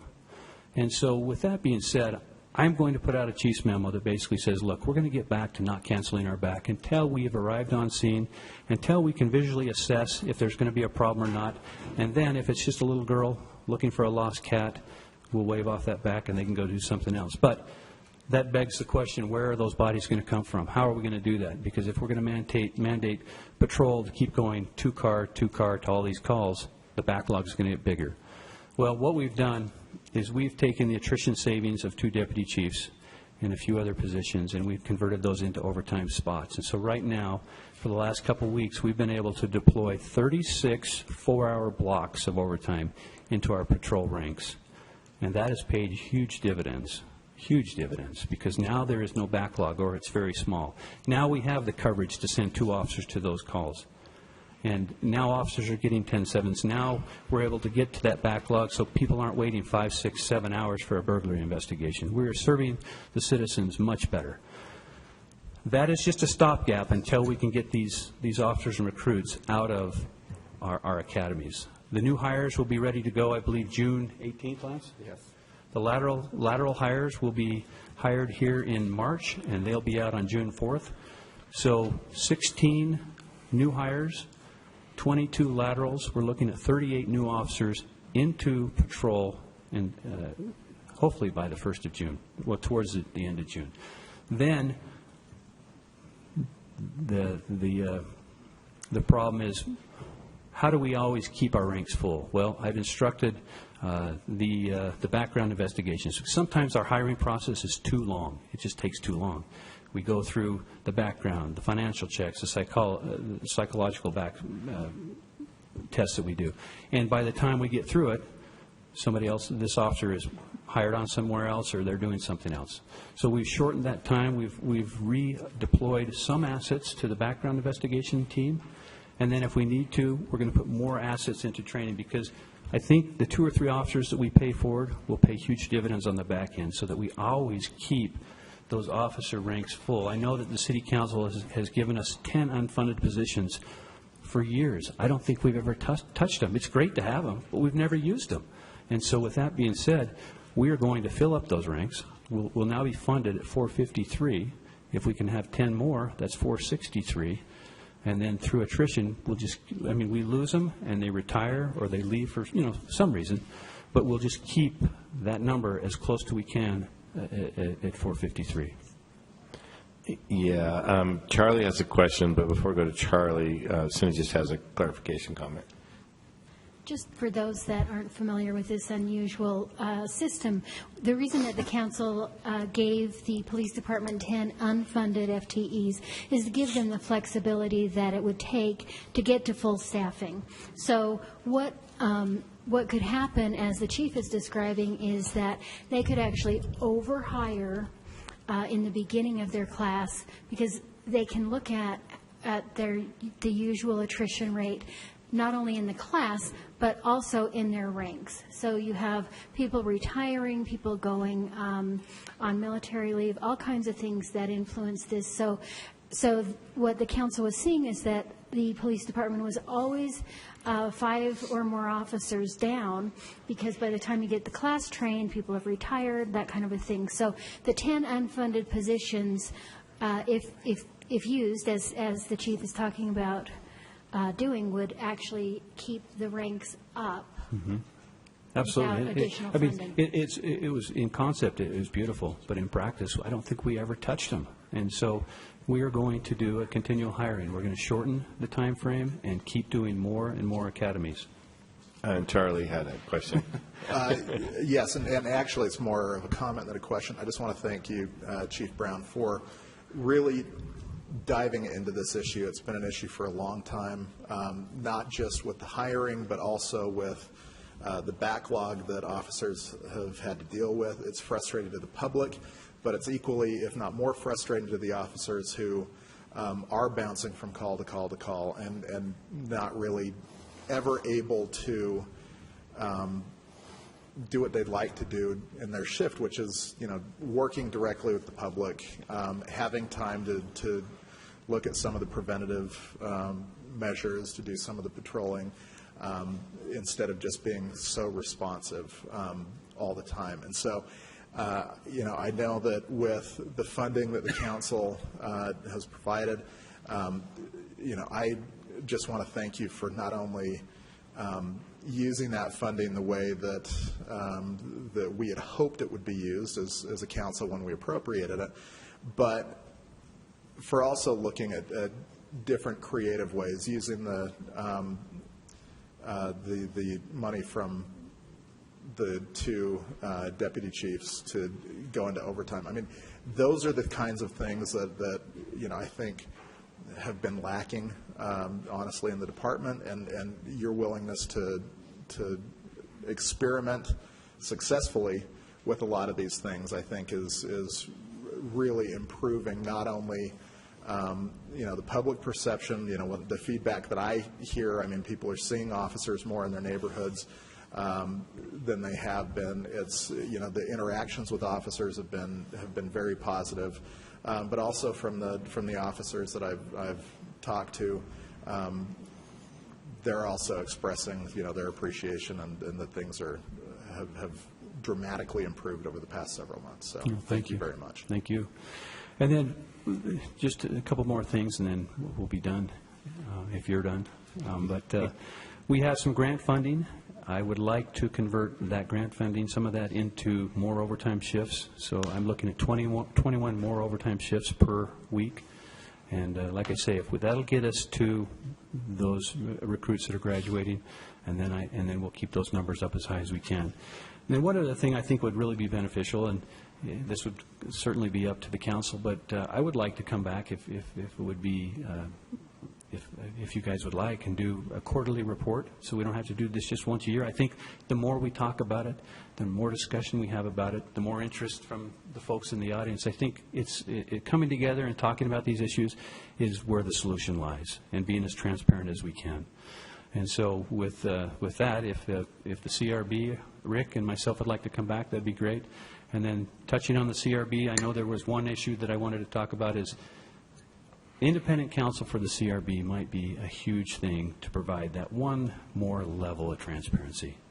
And I think that is what we're all striving for. So for a timing perspective, we are having this conversation about reports from departments, so I really appreciate your willingness to do that. In likelihood, it'll be probably quarterly written reports and twice a year, sure, actually, appearance, which would be great. We're also anticipating seeing you back here in some future date for an update on sexual assault, too. So we haven't forgotten that, council members, so that we'll have some follow-up on that as well. No, that'd be great. Questions, comments? I have a comment. Yes, Aaron. I think you're absolutely right about the oversight opportunity for the CRB, and I hope that in this year's budget that comes to us, we'll see the opportunity to fund such a position, and that there's the desire to create it on your end. So yeah. I'll look forward to that. Okay. Other comments, questions? Yes, Andrew. A quick question. What did you have to shuffle to reallocate the resources from the administrators by attrition to the other need? I'm sorry, say again? What did you have to move around to make that happen with the administrators? Because you lose two administrators, somebody's got to take up the slack, right? Yeah, we've divided up the duties a little bit, but in the next few weeks, I'm looking to do a little bit of a reorg within the department to align some of the units in the different divisions under the 5 deputy chiefs that we have now. I think 5 is plenty to bear. I think we can do it. Thanks. Mayor, welcome. Thank you. I imagine you have something to share. Well, I wanted to share my thoughts around the direction things are heading. I've been meeting with the chief on a regular basis to talk about how we can serve this community in a better fashion, although I do feel like we are doing a very good job.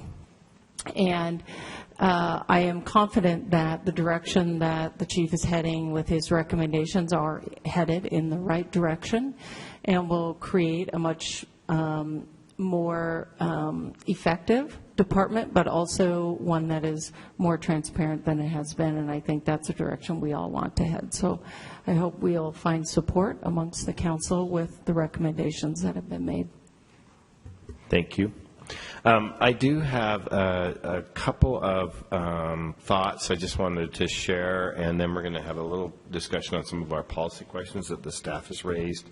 In the past, I appreciate your sort of creative nature around, in particular, the overtime in those positions. But I hope that as we go into the budget process, you'll look at what's required to fill positions and bring that to us. And also, as you're looking at filling in this backlog with overtime, I really do appreciate the creative nature of that, but over time, I'd like to personally see what would be required to fill that in if we need to look at additional staffing. Okay. So just keep that in your mind, if you would, for us going forward. Absolutely.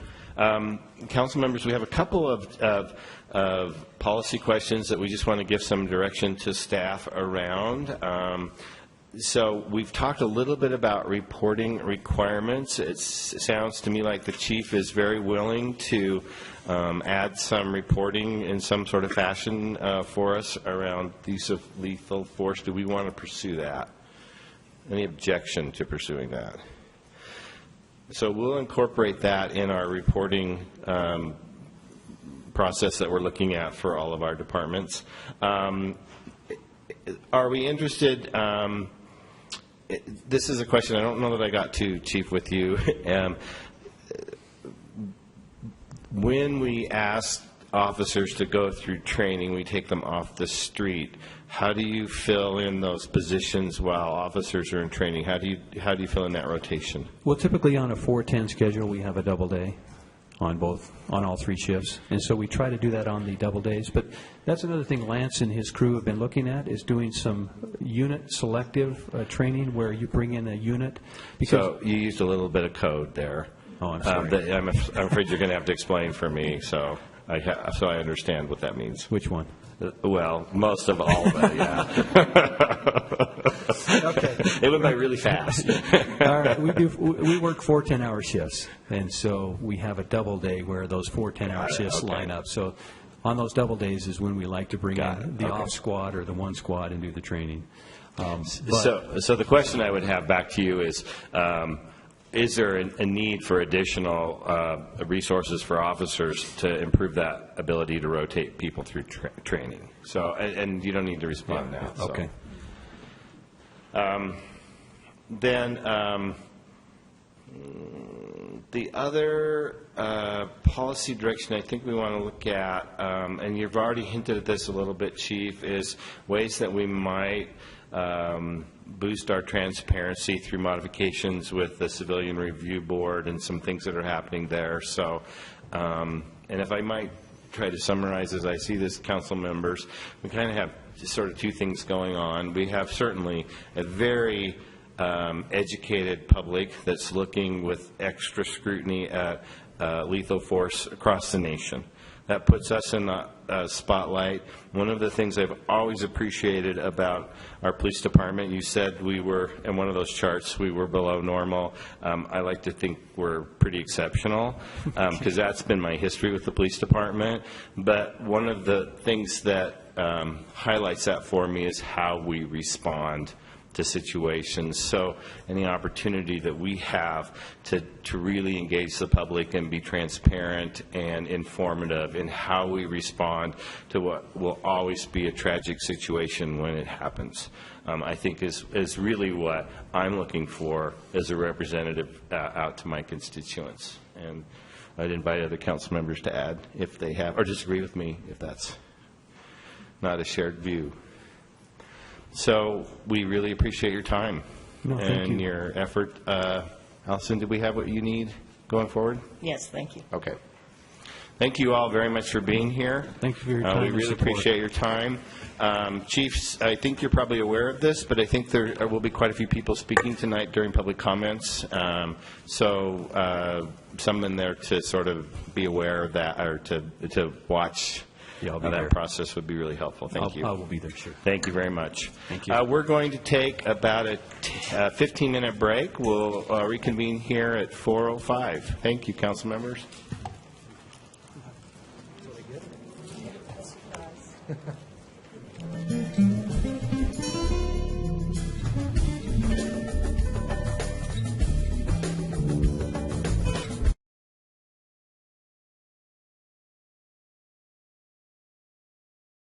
On our agenda, which is the advice and consent process.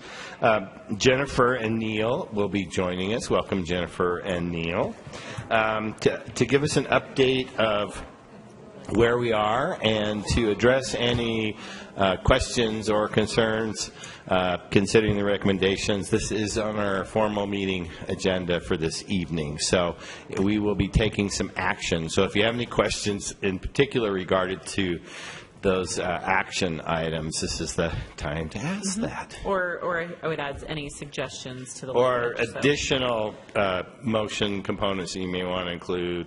Right. Okay.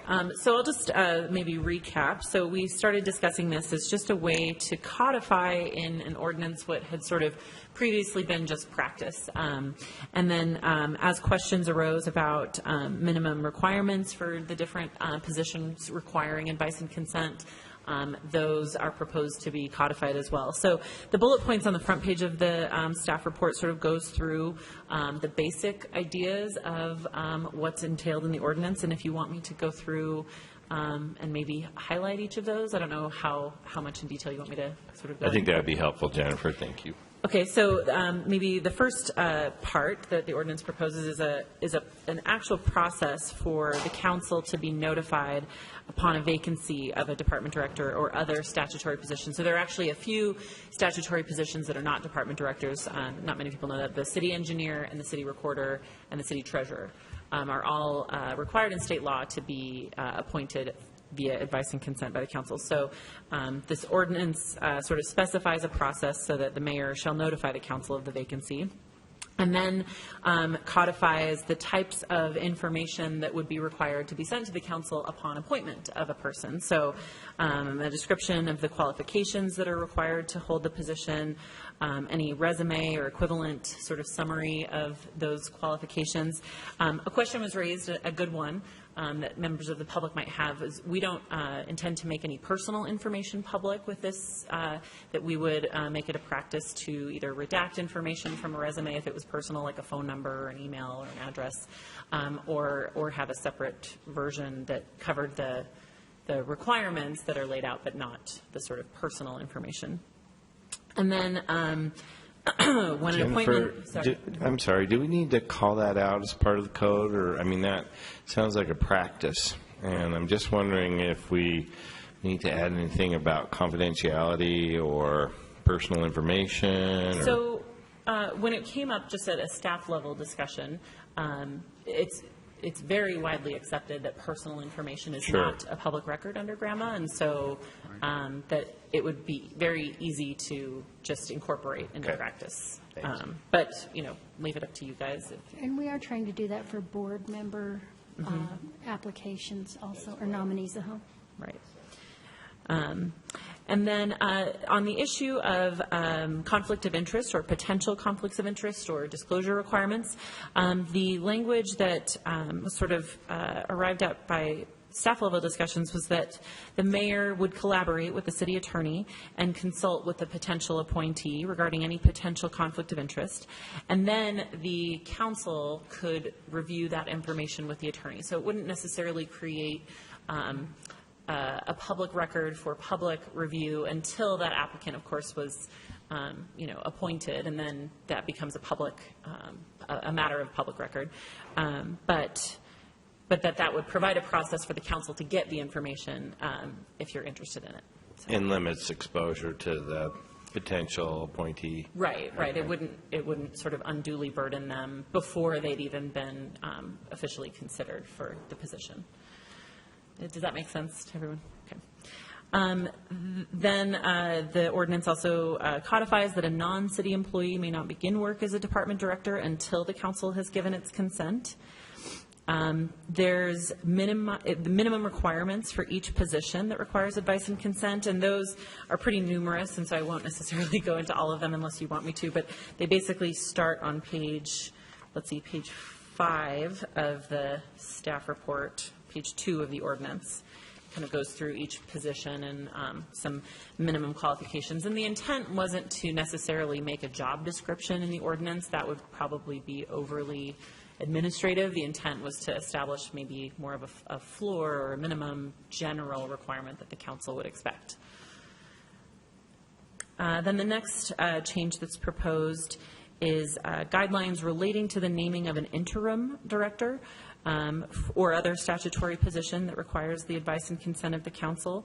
And I'll get back to that topic in a second. And then just the last change is that it states that the interim director could only serve for 3 months unless the mayor requested an extension to that term in writing for the purpose of a process to fill the position. Sometimes those recruitment efforts take longer than 3 months, and so the idea would be that the council would be notified of, say, a nationwide search for a position, and then could determine if it made sense to allow an interim director to serve for longer than 3 months.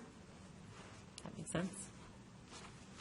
So back on the interim appointment. So that it states that if a vacancy occurs in a statutory position, that lays out a process to give preference to individuals with the following qualifications in order. So the first tier would be a current city employee who has been a city employee for at least 2 years. Then the second tier would be a former city employee who was employed by the city for at least 2 years and left city employment in good standing. And then there's a series of options for the third category, so that would be the third in the order of preference. That would be essentially a non-city employee, and then one of the options, the council could request a briefing about that non-city employee. And the third option is that the council could request a briefing on that non-city employee specifically for the purpose of asking the mayor the justification for not choosing basically items 1 or 2, a current or former city employee. And the intent behind this was essentially just to minimize disruption in the organization. If an interim appointee was essentially, the plan was to have the interim appointee eventually be the official appointee, that kind of person ends up embedded in the organization, and then if the council were to not consent to the appointment, that would create disruption, sort of essentially removing that person. So this would be, the goal would be to minimize disruption, I guess you could say. So. Questions? Comments? Derek? Where did the 2-year number come from?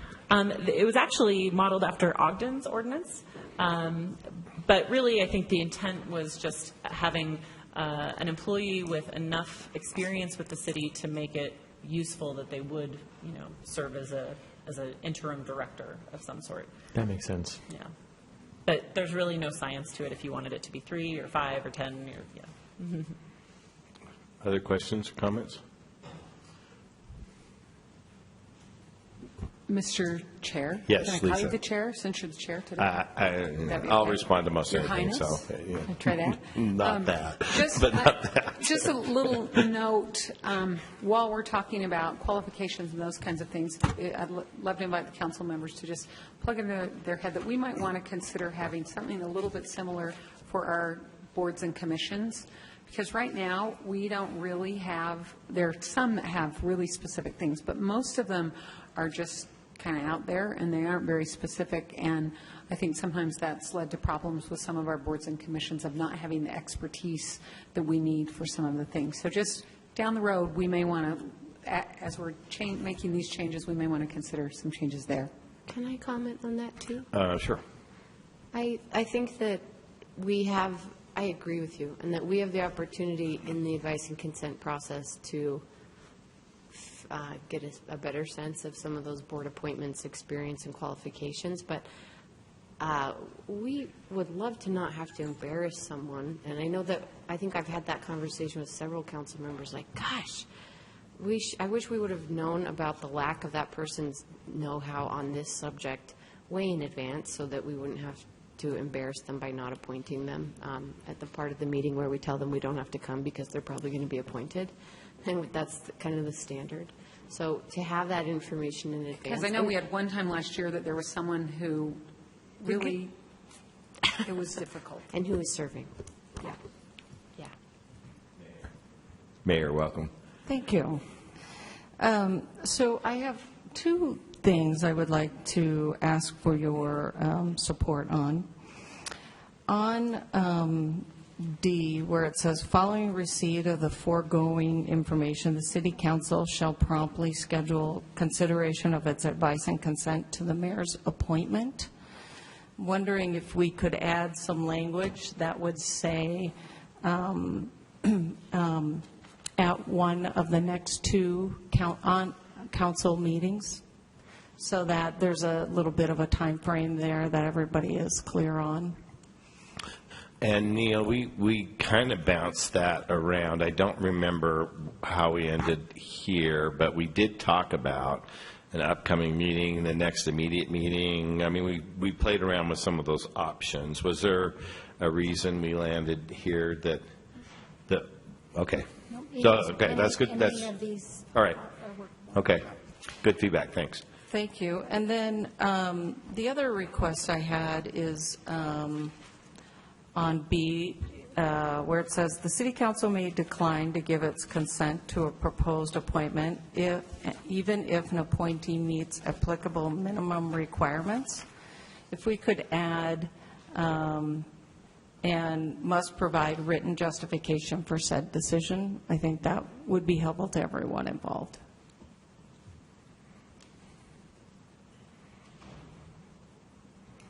Okay. Thoughts? Comments? Everybody know where we are? I support both of those recommendations. I think it's important to have clarification for both points. Okay. I think it could help us in whomever the subsequent appointee would be, and to help clarify where we saw a pitfall that the administration didn't see, and so we don't maybe fall into that again. Any objections to either of those? We're not talking about like a dissenting kind of opinion and a pro opinion here, are we? It's not my impression. No, it is justification for not approving. For not approving. And justification might not be the right word. It might be Explanation. Criteria or something. So, Neil, I'm going to kick it back to you just for legal. Or give the basis for your decision. Yeah, something.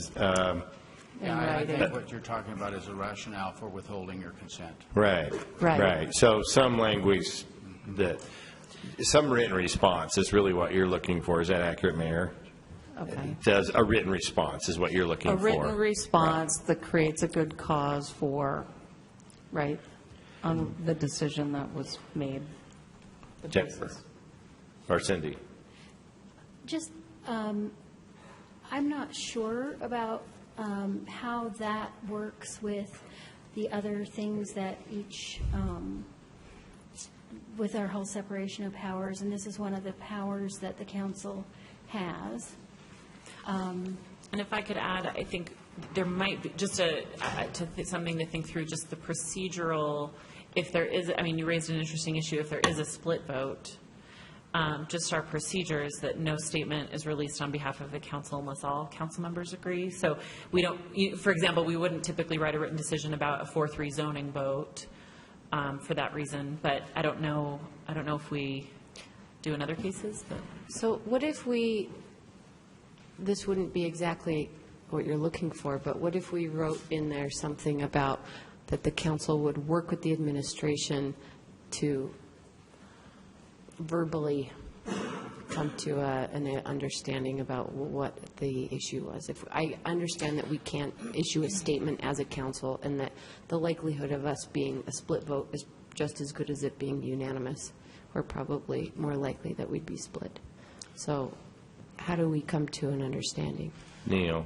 Are you going to provide us a legal path? Or make us more Are you lost. going to make it more murky? I hope not more murky. When the council acts by a majority, the majority view is the view of the council. That's right. And the minority can speak their views if they wish, but the binding view would be the view of the majority. And so if the majority were to determine that you were going to withhold your consent, you could express your view as to why.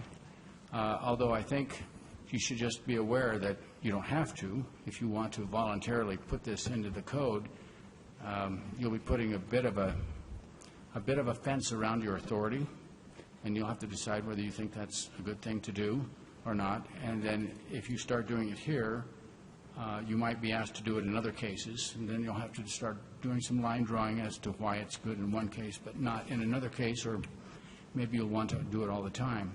So you should think that through. It's a fairly fundamental kind of question, and I think council members could simply say, I'm withholding my consent because I don't think this person is qualified, and limit it at that, unless the ordinance were to require you to say something more.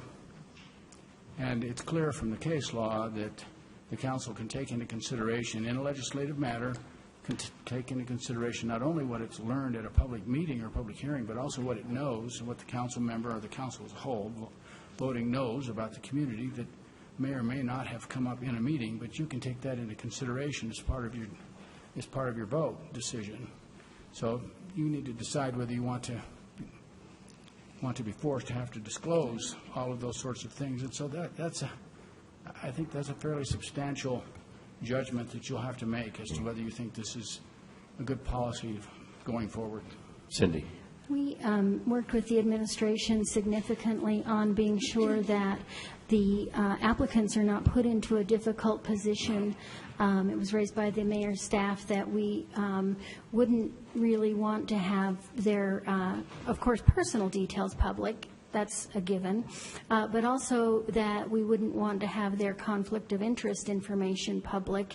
And that's why we worked out quite an elaborate way with the mayor's staff to be sure that that applicant was protected in terms of that privacy until they have officially been approved and that type of a thing. And then they write up their conflict of interest like everyone else. So we've been working hard to protect the privacy of the individual, and I could see, just trying to think of us as staff trying to write this document for you without speaking about the candidate. I don't know how to do that. And it would be something that could be granted. Certainly, it's not confidential in any way. Right, if it was required in ordinance, I'm assuming it would be a public document. So I think, Mayor, what I'm hearing is the intent is to try to get some feedback from the council for some direction about, what the concerns are. Considering that, could we look at a couple of options that might get us there, and maybe propose a couple of options that we could look at that might get us there, but might help us protect confidentiality as far as an applicant is concerned, because I wouldn't want to disclose any publicly those concerns that may guide us when they may be confidential, or what we consider confidential.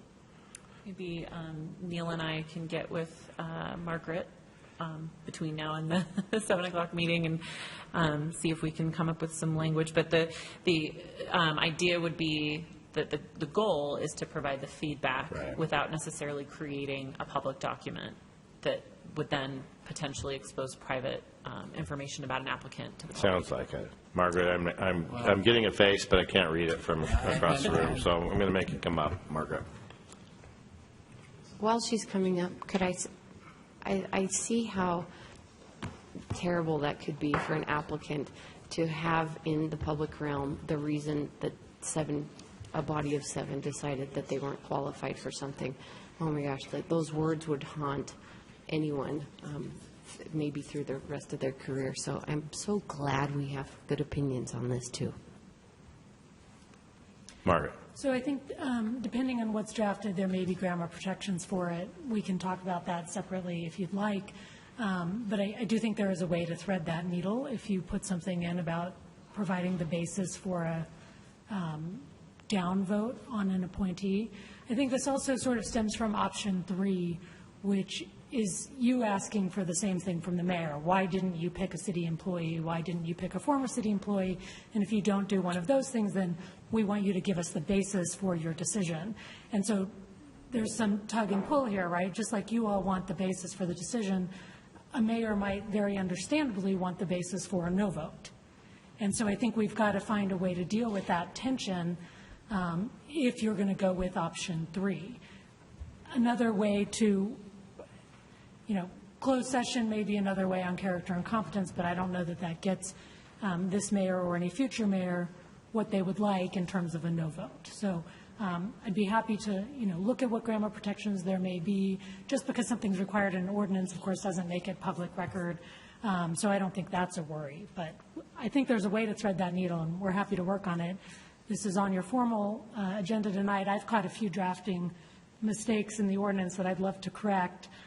The timing is, of course, yours. I just point out that there are a few tweaks that could be made that I don't think any of the three of us caught in a rush to get this out. So if we're going to be doing more drafting, my point is we want to make sure to get it right. And there are a couple other areas where you might want to make some corrections. So there are two components. Remind me of the first one. It's the first timing. So are there any objections for including some very specific language about timing, like within the next 2 meetings or something like that? The only issue is a formal meeting, so we might not have a formal meeting come up. But if we did 2 meetings, we should be covered. Any objection to that? Everybody okay with that? Thumbs up? Okay. The second one is language around a response for a rejected or a non-approved appointment. Do we want to send them off and consider some options? Do we want to leave it as is? Do you have any other thoughts? Somebody want to propose a straw poll? Andrew? Yeah, I don't think we're ready, in my opinion, to make a good decision. We need some other options and make sure we're clear on both sides about what's... So then the other question to that might be, if we want to explore that a little bit more, do we want to hold this? It's on our agenda for tonight for approval. Is there a timing issue for holding that for modifications? And Charlie, you have a comment? I'd recommend that we hold it, just so that, especially if there are technical issues that need to be worked through, let's do that, and then we can talk about this. I mean, I think, as far as the timing goes, I think that makes sense. I'm still not very sure on the second recommendation, so I'd like to hear, some of the, legal concerns before making a decision one way or another. So, yes, Aaron. And maybe a third option. So there's the option to not change it at all. There's the option to consider different ways of feedback. And maybe a third option would be to eliminate option 3 so that there isn't a tug and pull. And we don't have the opportunity. We could request all day, but you wouldn't be, the administration may not be legally bound to providing a briefing for us. That could be a third. There's that tug and pull thing. So, and Jennifer, the Ogden ordinance, 1 and 2, is that my recollection? The Ogden ordinance actually only covers number 1. So number the 1. Ogden ordinance requires it be a current city employee. And we added number 2. Correct, just to, actually at the request of the mayor's staff, pointing out that it would add flexibility to add items 2 and 3 if there are sort of extenuating circumstances. Okay. So what I'm going to, I think what I'm going to pull at this point is the comfort level with delaying this until our March 1st meeting. I believe we could probably find time to do a follow-up briefing and schedule it. I'm looking to Cindy for guidance, and that looks like it's going to be Mr. doable. Chair, yes. Before you do that, can we during that time, would it also be feasible to include some of what Lisa was talking about with the board? Probably not. We have actually done a lot of work on that, but there's several suggestions from council members that we have yet to incorporate. Okay. So I'd say we could do that soon, but not at the same Probably time. not in 2 weeks, so we probably ought to give a little more time for that one. So is everybody comfortable with that recommendation of putting this on the agenda for March 1st for a quick follow-up briefing and then action that evening? Thumbs up. Everybody's good? All right, that's our direction. Thank you all very much.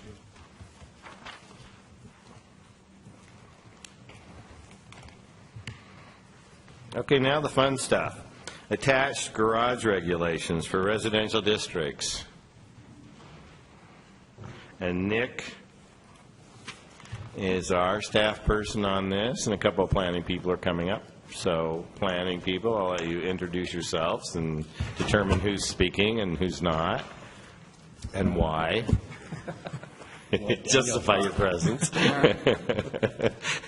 All right, so I'm the staff planner for this proposal. My name is Daniel Echeverria. So, Daniel, you're going to start right off. Okay, I'm cool. going to start right off All if right. you'd like. Jump in. So this petition was initiated by the City Council in order to look at regulations that help ensure new infill development is compatible with existing developed neighborhoods. One issue that continues to be brought up is the issue of new attached projecting garages in front of homes that in neighborhoods that generally don't have garages that project in front of the homes. So to provide some context, different neighborhoods of the city developed with different garage siting. The image on the left shows more traditional neighborhood development with garages placed behind the home, and sometimes they're just to the side of the home. And examples of this are in Central Community, Sugar House, Lower Avenues, Lower East Bench, and some areas of the west side. Newer neighborhoods in the city tended to develop with garages that project beyond the front facade of the home. So examples of this are Upper East Bench, Upper Avenues, and Northwest Community. So the issue is that some homes are being torn down in the older traditional neighborhoods and being replaced with homes that more represent the newer neighborhood development with garages that project in front of the home. So the issue with this is that it tends Daniel, can you speak up just a little bit? Sorry. Thanks. So the issue with this is that it tends to alter the pedestrian orientation of the neighborhood. The traditional neighborhoods have more of a nature of open front porches, other pedestrian entry features, versus a blank projecting garage wall. And these garage walls can end up breaking up the continuity of development on the streetscape. So we developed a proposal that would affect all single-family and two-family zones, and it would prohibit new projecting garages on neighborhood blocks that don't have them. But it would allow them on neighborhood blocks that already have them. If at least 3 homes on a block face have a projecting garage, then they would be allowed without any sort of special process. Can I just jump in and say, so doesn't that make 3 wrongs making a right? Just because someone's done it and it was a bad idea then, and So suddenly the it's question okay? would be recent construction versus traditional construction, I guess, in that case. So I don't know if we have any situations where it's very, but it is possible in some neighborhoods that shall remain nameless, where they could find 3 new building projects where the garage actually projected because it fell under our existing ordinance. Is that possible? It's possible, and I know there are probably a few examples of that. 2152 Dallin Street. Okay, so we might want to flag that as an issue. Sure. And continue. Okay. That's okay. Don't be sorry. So another side note is existing projecting garages could be rebuilt to the same dimensions in the same location regardless of the neighborhood. So in those cases where there are existing ones in a neighborhood that generally doesn't have them, they could still rebuild to what they had, essentially. And there would be a special exception process, which is a public process, and that would be available when property constraints make parking otherwise impractical. If there's a steep slope on the lot, if there's an odd-shaped lot or an easement that makes it impractical to comply with this regulation, then they could go through this special exception process. Could will you go back to that, please, Daniel? Could the special exception be that they designed the house that way, and it would be really expensive to go back and change it? No, it would be if there's an existing situation on the lot that makes compliance with this regulation impractical. It wouldn't just be that it's necessarily expensive. There is some wiggle room there, and that's why it's a special exception process, because we can't account for every situation. But what just if they were like, well, this was an 1,100 square foot home, and we need to build a 5,000 square foot home, and the only way to do it with this lot configuration is by putting the garage in the front, because we got to go all the way back. You know what I'm saying? Yeah. That I could see that coming through unless you can tell me there's a way that that would not happen. So a follow-up to that for me would also be what is the body that reviews the special exception? So that one's easier to answer. So I'm going to start with that. Well, that was not my intent. So special exceptions it's a two-step process. So the first step is the immediate neighbors who are the most impacted by a proposal get noticed. And they have if there's some sort of concern or issue, they let us know, and then we trigger it to the Planning Commission. We can approve them administratively. If no one has any issues with it, if we don't see any sort of concerns or issue with it, the ordinance does allow us to approve special exceptions at a staff level. But there is a 10-day, I think it's 10-day? 12-day. 12 days. A 12-day period, waiting period before we can do that. And the ordinance actually triggers that. If you do hear of any concerns, then it automatically goes to the Planning Commission. Right. And we can also trigger it to go there, even if we don't hear anything from the neighbors. If something comes up and we're like, wait a minute, this is abnormal or something isn't right here, we can send it to the Planning And remind us of the notification protocol for special exception applications. Right now, it is all adjacent or abutting property owners. By practice, we do it to those across the street, too. And actually, one of the fine-tuning things you'll hear Later today. Right, addresses, makes that more, codifies that practice. So it expands it a little bit. But isn't there another fine-tuning in there that says we aren't going to do it by mail, and that we would only send out, I'll pull it up. Okay. You keep talking. We can talk about that. So and I appreciate Aaron's concern, because one of the challenges we've had in the past, in particular with board members who are not perhaps fully trained, is that a very passionate economic hardship argument has sometimes won a special exception. So I share that concern that that a building design is not, in my mind, allow for a special exception requirement. Are there ways to restrict that to specific situations? Or let me rephrase that. Are we talking about very specific neighborhoods? And is there any reason we would want to give a special exception? There could be. For example, there are some neighborhoods that, because of slope, maybe there's a stream corridor next to it that reduces their buildable area to a certain point. There may be something unique about that situation. And normally, those types of things would be dealt with through a variance. The variance has a very high standard of approval. And the special exception really isn't appropriate for those types of situations. That's where the variance really needs to come in, because that's establishing their development right and making sure that the zoning ordinance isn't creating a undue hardship. And that's traditionally in new construction where there really is a constraint on the property, correct, for variance? Well, it could be. It could also deal with additions, things like that, just as easily. Okay. Now, to answer, I guess that kind of gets into Councilperson Mendenhall's question about if somebody wanted to use the special exception to build because they're already so far down the road with their design that they don't want to go back and change it. And I wish I could say that this would prevent that from happening, but it's probably not going to. I think people would, there's still going to be some, a one-off, a small handful down the road, maybe one a year, 2 a year or something, where somebody comes in, they design their house and they don't know about these things. But by putting these regulations actually in the base zoning district, their designers will see them up front.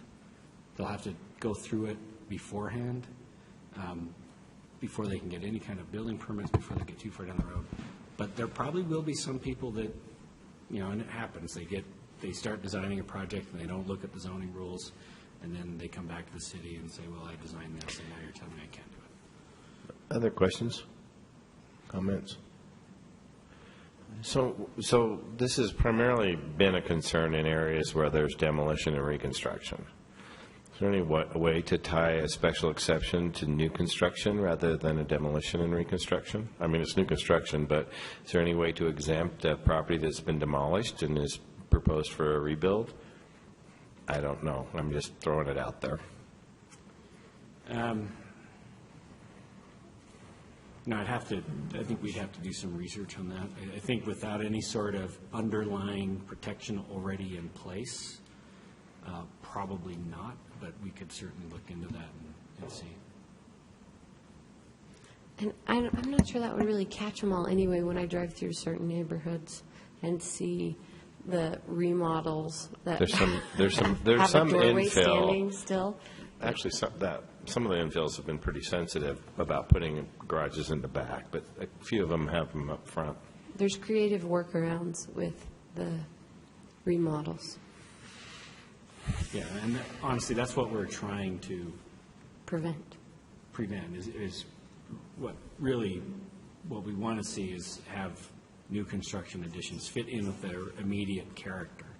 So that's why we use that block face and compatible definition. So, Mr. Chair, yes, it feels like what you and I are getting at would be maybe some additional criteria under the special exceptions available under certain property constraints, and perhaps we want to articulate those constraints more clearly and not leave it quite as wide open.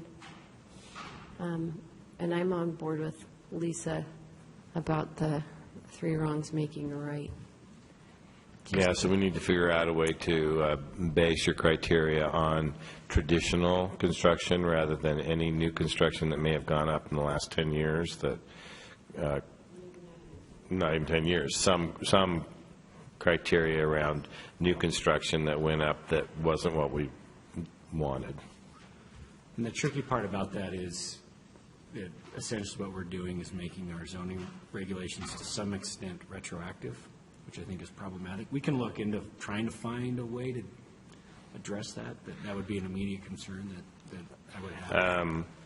I guess my concern, and I think where Lisa was going, is that did you end up just writing off an entire street because three of them were allowed, and clearly they're not the character that we intended there, but they were allowed, and then now those are the three you base all future decisions on.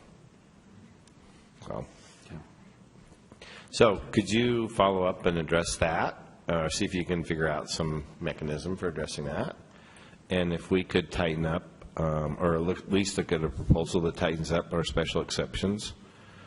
Sure. Any other comments or feedback? Are you okay moving forward with those two follow-ups? Okay. I do want to give Jennifer Bruno credit for the best description and summary of a zoning proposal issue. She said, this is whether garages poke out or they don't. And it perfectly summarized what we're doing here. So, thank you. Thank you. Thank you.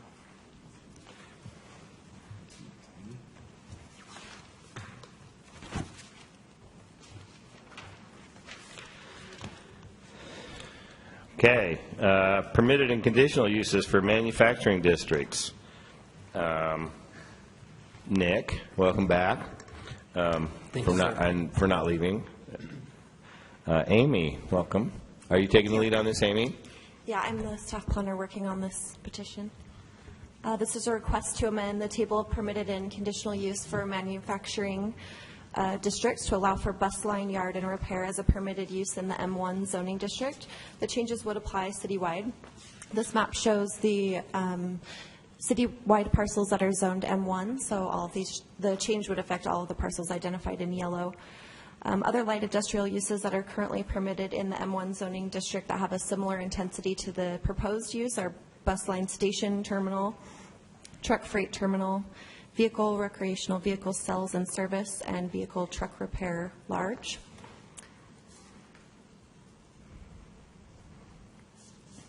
And because of the proximity of some of the M1 zoning districts to single and two-family residential zoning districts, staff included a qualifying provision in the proposed ordinance to prohibit bus line, yard, and repair within 1,000 feet of single and two-family residential zoning districts. This map shows the parcels that would be affected by that qualifying provision. Those are the parcels identified in yellow, and the parcels identified in blue are single and two-family zoning districts. So the yellow parcels are the M1 parcels that are within 1,000 feet that this would apply to. The Planning Commission reviewed this item at their September 23rd public hearing in 2015 and forwarded a positive recommendation to City Council. And I can take any questions if you have any. Questions? Yes, Andrew. What's the 1,000 feet? Where did that come from, I guess, versus something else? That was a qualifying provision we added just to maintain the transition between some of the single-family neighborhoods and the low intensity M1 zoning districts, and those are primarily in west side neighborhoods. Mm-hmm. And so that was just something that staff recommended upon review of the application. Yeah, my concern on the west side neighborhood is the section really, well, by the freeways essentially, because you've got a buffer between 215 and Redwood Road. That only part of that gets covered, and then also on 7th West into I-15. I guess for development, it's always hard to have. I'm thinking out loud about how do you, if there's an actual buffer in that area, about 215 being a buffer between industrial and residential. There's a swath of land between Redwood Road and 215. Is there a way to protect that and buffer it in a different way? I don't know. I don't want to be too large and say, 2,000, 5,000. But the best way to do that is by the uses that are actually allowed in that M1 zone in that location. Mm-hmm. And what we did was that 2014, I think, when we reviewed our land use tables and made some changes in those uses that created an impact above and beyond what normally one would expect. So those are usually those uses that create either a lot of noise, mm-hmm. Certain odors, or they have just a lot of outdoor activity associated with them. That's when we put that 1,000-foot buffer in there to help push those further away. Mm-hmm. And really that is the best way to reduce the impact of those types of uses on where people live. Mm-hmm. And so that's what we did. The other option is actually to look at rezoning those properties. And in the west side master plan, it talks about using zoning to have a better buffer, particularly along the 700 West properties that are zoned M1, and also along Redwood Road on the west side. Mm-hmm. So that's something that we're actually working on and trying to find a resolution. Address it that way more effectively. So are you creating a new zone for those areas, or are you creating modifications to the M1 for those areas? I don't know the answer to that yet. I think we're looking But that's what you're looking at? Yeah. Yes, Aaron. Can you talk to me in terms of the buffer and the neighboring residents about the pollution factor of diesel buses being worked on, idling, running day in and day out? I wonder if that wasn't a part of the reason for the exclusion of this type of use from a district or a zone that is bordering residential. I don't know the reason why this use wasn't allowed in the M1. That certainly could have been one of the considerations that was made. And obviously, that is a concern, but at the same time, if we're going to have buses, they need to go someplace rather convenient to be worked on, to be staged and all that so that they're more effective. And so I think this proposal puts them in a place that helps to reduce some of those immediate impacts. It obviously isn't going to eliminate the air pollution that comes from them, but Can you show me approximately where this 542 is on there? It's just west of the I-215, and Do then... you have a cursor on there? You can... Oh, yeah. It is, it's about right in this area. Uh-huh. So tell me again what the yellow is. So this particular map, the yellow parcels are within 1,000 feet of single or two-family residential zoning districts, which are Okay. identified in blue. So if the qualifying provision were included, these are the parcels that would be affected by it. These are the M1 parcels that would be affected and would not be permitted. So for they bus would, liner it would not be repair. allowed in those parcels. Correct. Yeah. Mm-hmm. Do you have a closer view of I-15 and I-80 or 47? And could you also flip back at some point to the previous one that showed all the M1? Which one do you want me to do first? Okay. So that's everything. And then your next one is where it would not be allowed based on the 1,000-foot condition. Correct.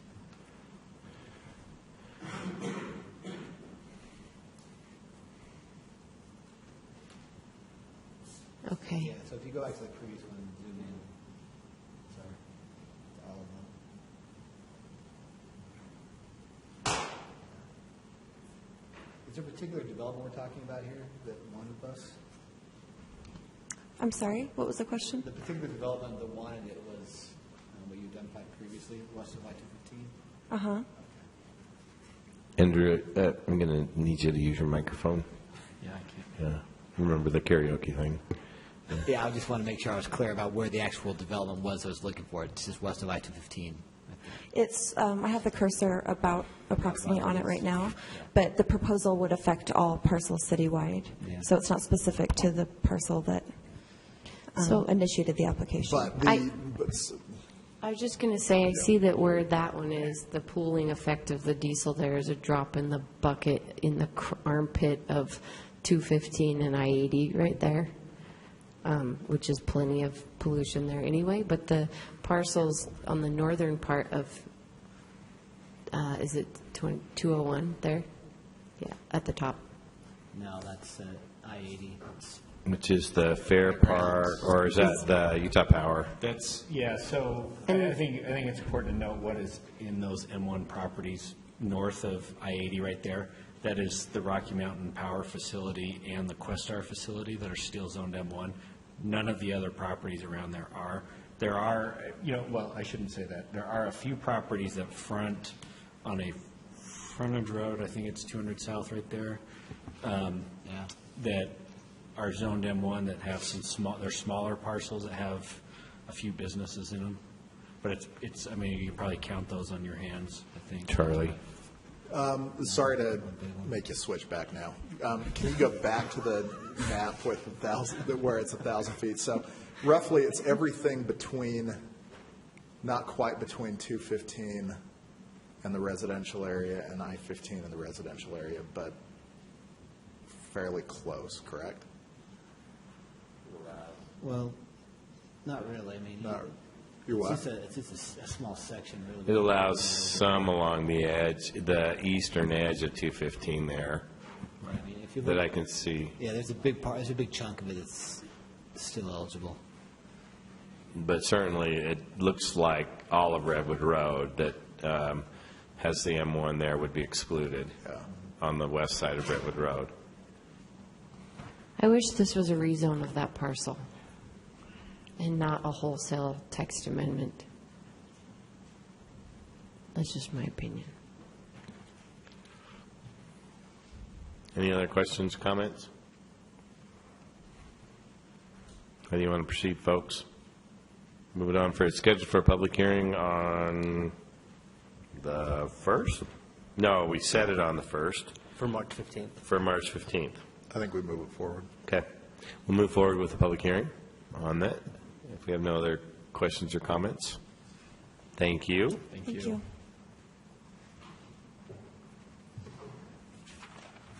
We're clipping right along. Next item on the agenda, changes to various boards and commissions operations. Nick and Marianne Pickering. Marianne, welcome. Thank you. Good afternoon. This is a request that was made by former Mayor Becker to clarify some regulations within the zoning ordinance related to noticing and some of the duties of boards and commissions. We do this occasionally because sometimes when we write our ordinances, we don't always anticipate how they might be interpreted and how it could be confusing. So every once in a while, when we get enough of these that we need to change, we bring them to you. I'll summarize the 9 changes in general, and then if you have more questions, I'll be happy to answer those in detail. Items 1 and 2 relate to noticing. Both of these are clarifications to our noticing, and the first one is to make our notice consistent with what's in state law. Item 3 ensures that when we do have an appeal, it's held within a timely manner and it's not continuously delayed for months at a time. Items 4 and 5 are clarifications to the duties of the Planning Commission and the Appeals Hearing Officer. When we wrote the Appeals Hearing Officer process 3 or 4 years ago, and we got rid of the Board of Adjustment, there was a few inconsistencies that were left in the code, and we're just cleaning those up. Item 6 is no longer needed in the code as prior changes have clarified this process. Item 7 further clarifies that the Historic Landmark Commission is authorized to make decisions on special exceptions. It's in there, but we're putting it actually as one of their duties in the authority section. Item 8 clarifies that the Planning Commission has the final authority on all conditional uses. The way it's written today, there's some implication that the City Council would have final authority on conditional uses, and we don't want that. Planning Commission is the final decision. And then item 9 is a correction to a non-existent section of code. This was heard in July 8th by the Planning Commission, and it was approved unanimously as a recommendation for you to approve these changes. Anybody have any questions or concerns? Yes, Lisa. On item 7, clarifying HLC, I know the administration has talked a little bit about maybe making some changes to the Historic Landmarks Commission. Might we want to suspend that one until that shakes out a little bit? This one, actually, when we wrote the special exception chapter, we authorized this Historic Landmark Commission to do lot and bulk requirements, would be setbacks, lot coverage, and their duties and what they're supposed to do. We just never put authorized special exceptions. That's the only change we're making. Thanks for the clarification.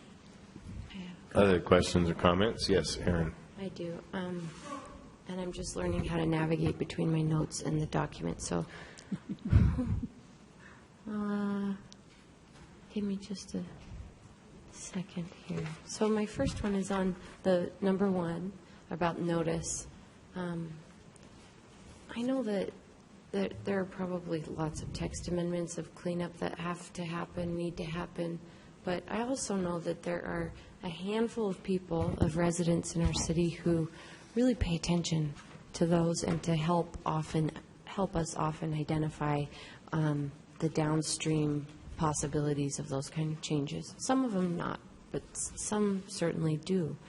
And so I'm reluctant to take out the notice for by mail for those changes.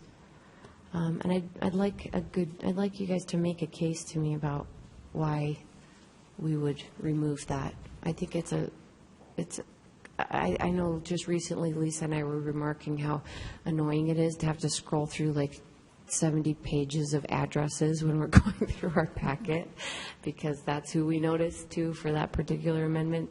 But I think it's a transparent part of the process that I like, and so why wouldn't we? Well, text amendments usually apply citywide, so we would have to notify every property owner within the city. And are we now? No, we're not. We do a newspaper notice, but I know as common practice, I have a text amendment for the BP zone, and it's in a certain area, and we have notified the residents within that area. And I know we've done that with other cases if they are specific to an area, so that those people nearby are aware of it. So currently, it says that we should be notifying the entire city for text amendments that apply citywide. Is that right? And we aren't? No, I don't think it says that. I don't have a copy of the actual existing ordinance, and I can't really find it in this transmittal thing, but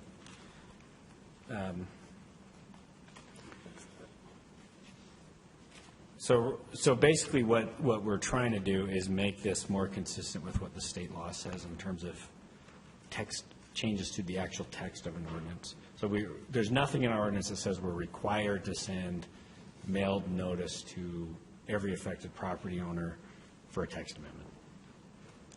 So tell me what we do right now. Right now, what we do is that we use one of those examples of a citywide effect. Okay. So if we were, example, making changes to the M1 zoning district to maybe allow, the M1 zone. to allow bus facilities, it would mean that right now what we do is we notify the people who are immediately associated with that. So in this case, bus providers, things like UTA, LaBus, other similar uses so that they know what's going on. We also send notice out on our planning division listserv. What about any of the property owners in an M1 zone? We don't usually send a mailing notice to every property owner within an M1 zoning district for a change. And the reason we don't is because, one, we don't have the financial resource to do that. Now, in this, taking the LaBus example, this is a privately generated application. The implications of requiring notice, the private generated applications have to pay for their notice. So I don't know how many parcels we have that are zoned M1, but I'm thinking it's probably, I'm thinking about just when we sent notice about the Northwest Quadrant Plan to every property owner, I think that was in the 4,000 to 6,000 range just for that area.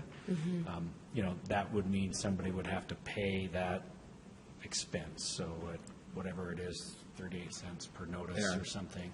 That's one of the reasons why you, Lisa, and I had to tap into our council just budgets 2 weeks ago for the East Bench Master Plan, the 21st and 21st, and Parley's, so that we could reach the mail people to everybody. Yeah.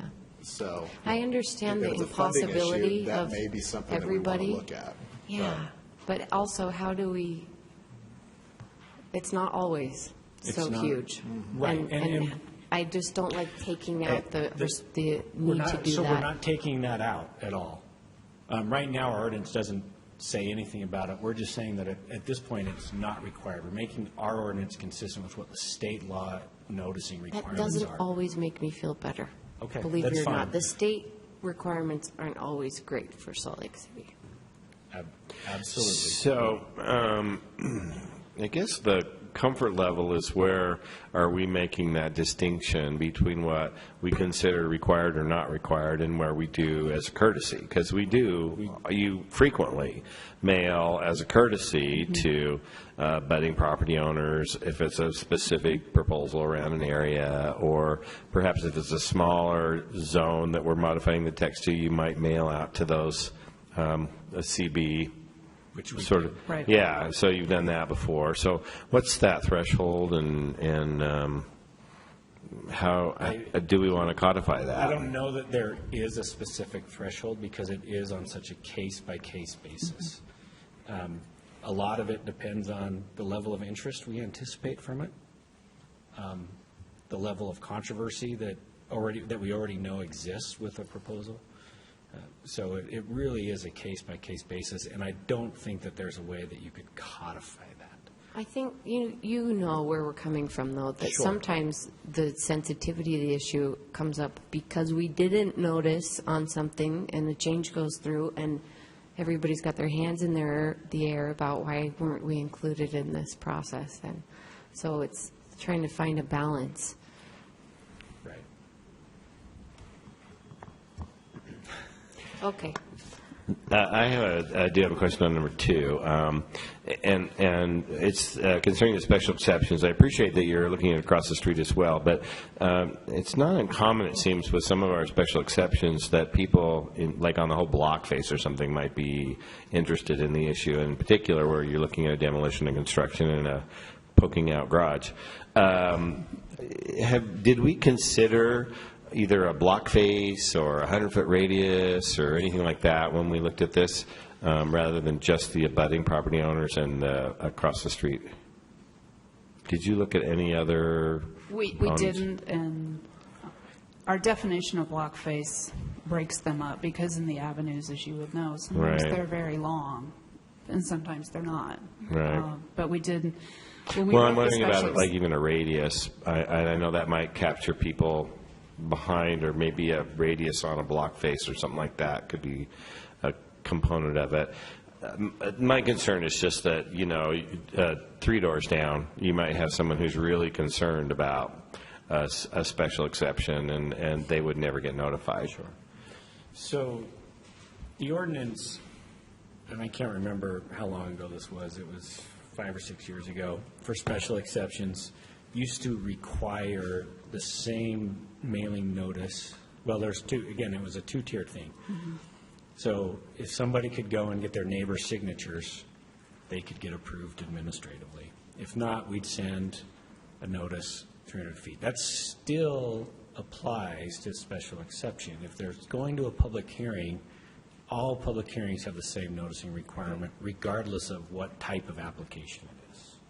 So the idea is that those things that are the least impactful, and those things that impact immediate neighbors more so than somebody who may be 3 or 4 houses down, an overheight fence, for example, in the rear yard, would be the ones that we are most concerned about making sure they know what's going on, versus somebody who may not be impacted as much, if that makes sense.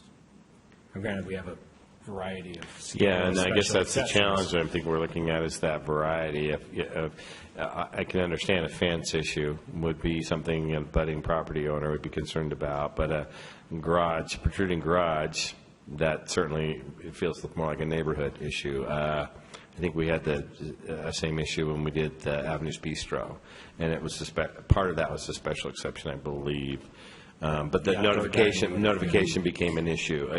And we notified across the street, but we only did 2 across the street and not 4 across the street. And so, I mean, that...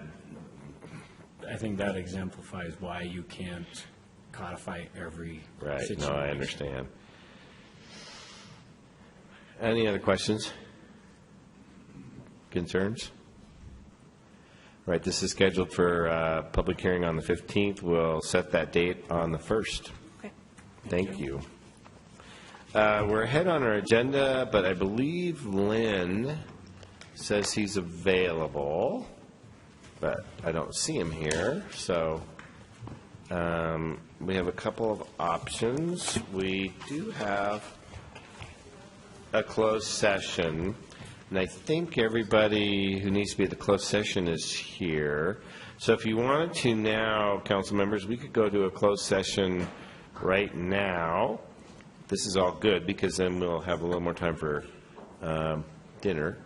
And we're, if that's acceptable, I'd be looking for a motion to go into closed session for client attorney privilege and security conversation. Second. We have a motion and a second. I will roll call this. Lisa? Derek? Charlie? Aaron? Yes. Andrew? Yes. And I'm a yes. So we'll stay here for our closed session. So we'll be going. Keep looking. We'll have a conversation with our attorney concerning legal advice on litigation, between potential litigation, and we're also having a security conversation. It is.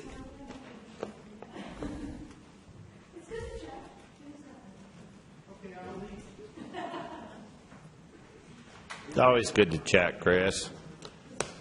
Wouldn't expect anything less. So if you're not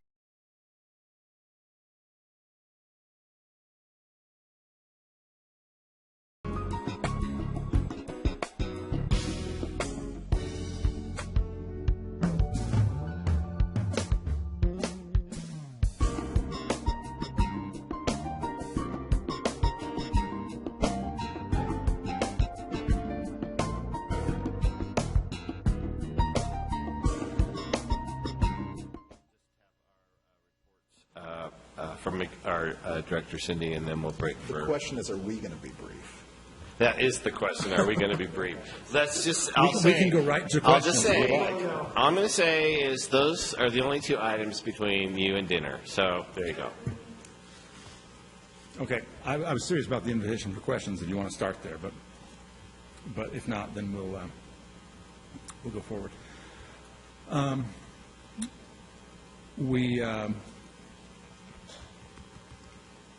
We have continued to make progress on a number of issues. I'm trying to think whether or not there's been any significant decisions to share with you. We're at the stage of the session where things are progressing, but there's rarely definitive action on any item. One of the items I wanted to share with you, however, was a meeting that we had with Councilmember Rogers last week up at the legislature.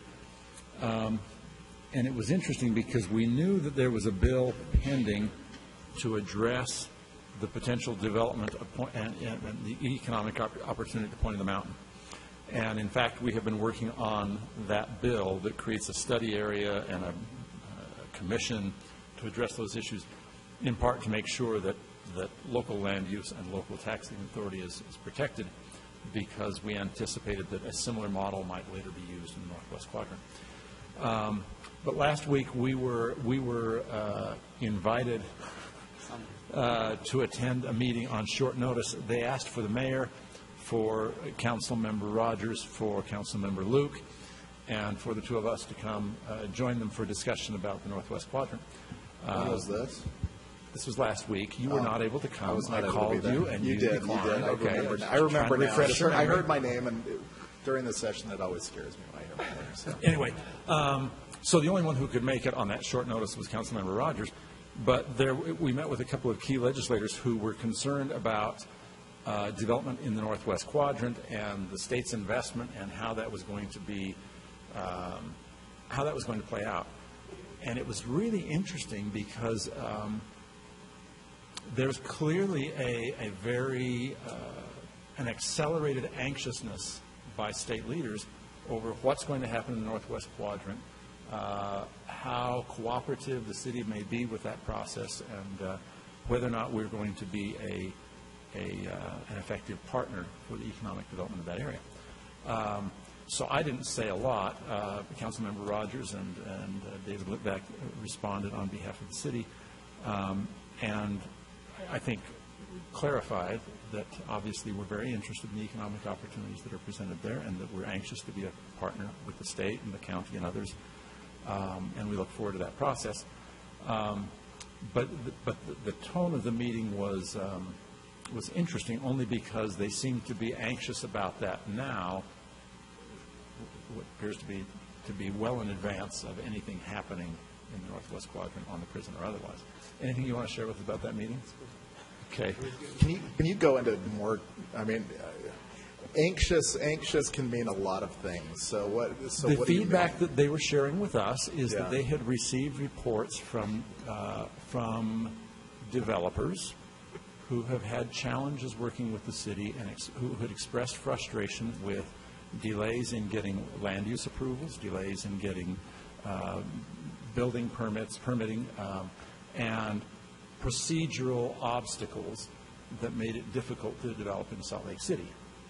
And, so because of that, they may now be relocating the prison somewhere else, because someone who's more inclined. I'm not sure that's where they went.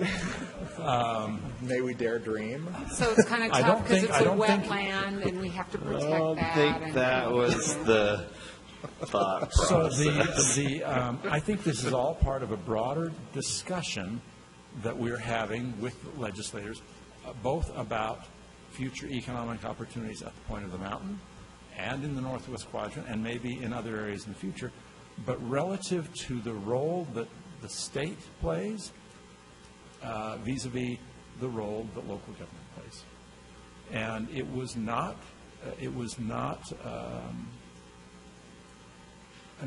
the possibility of the state playing a more heavy hand was a distinct possibility. And our purpose in coming to that meeting, or one of our purposes in our dialogue with them, was to reassure them that we had every intention of being good stewards of the property and looking for opportunities to maximize the opportunity for the benefit of the city and the state and the region, but that we expected to play the role that local government does, and that is to be the decision-making authority for those types of decisions.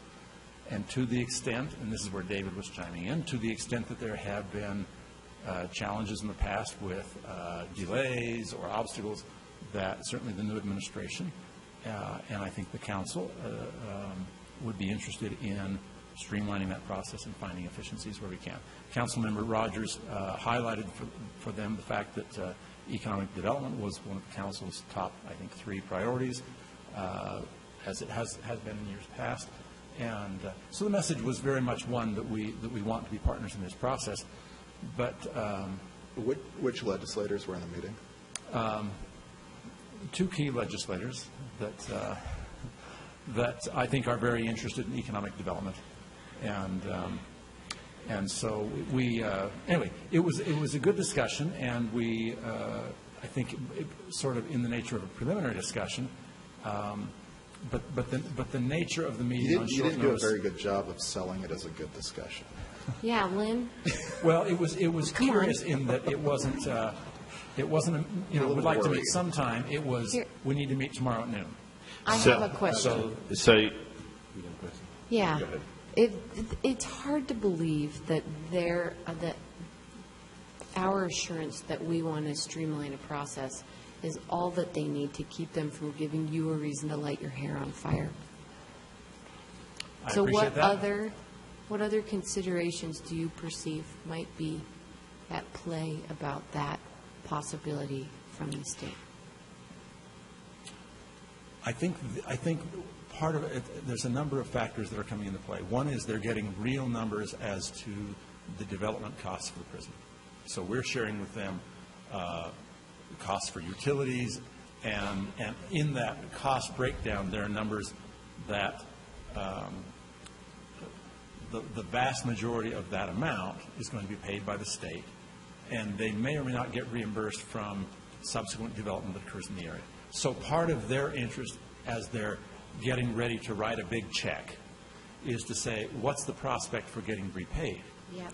And part of that hinges on how much development occurs and how fast it occurs. Well, and surprise, the cost is significantly higher than the projected cost during the conversations of location of the prison. Well, and I don't know about the construction costs. I'm just talking about the utilities costs. Well, even the facilities, the location costs are coming in higher than they estimated. Right.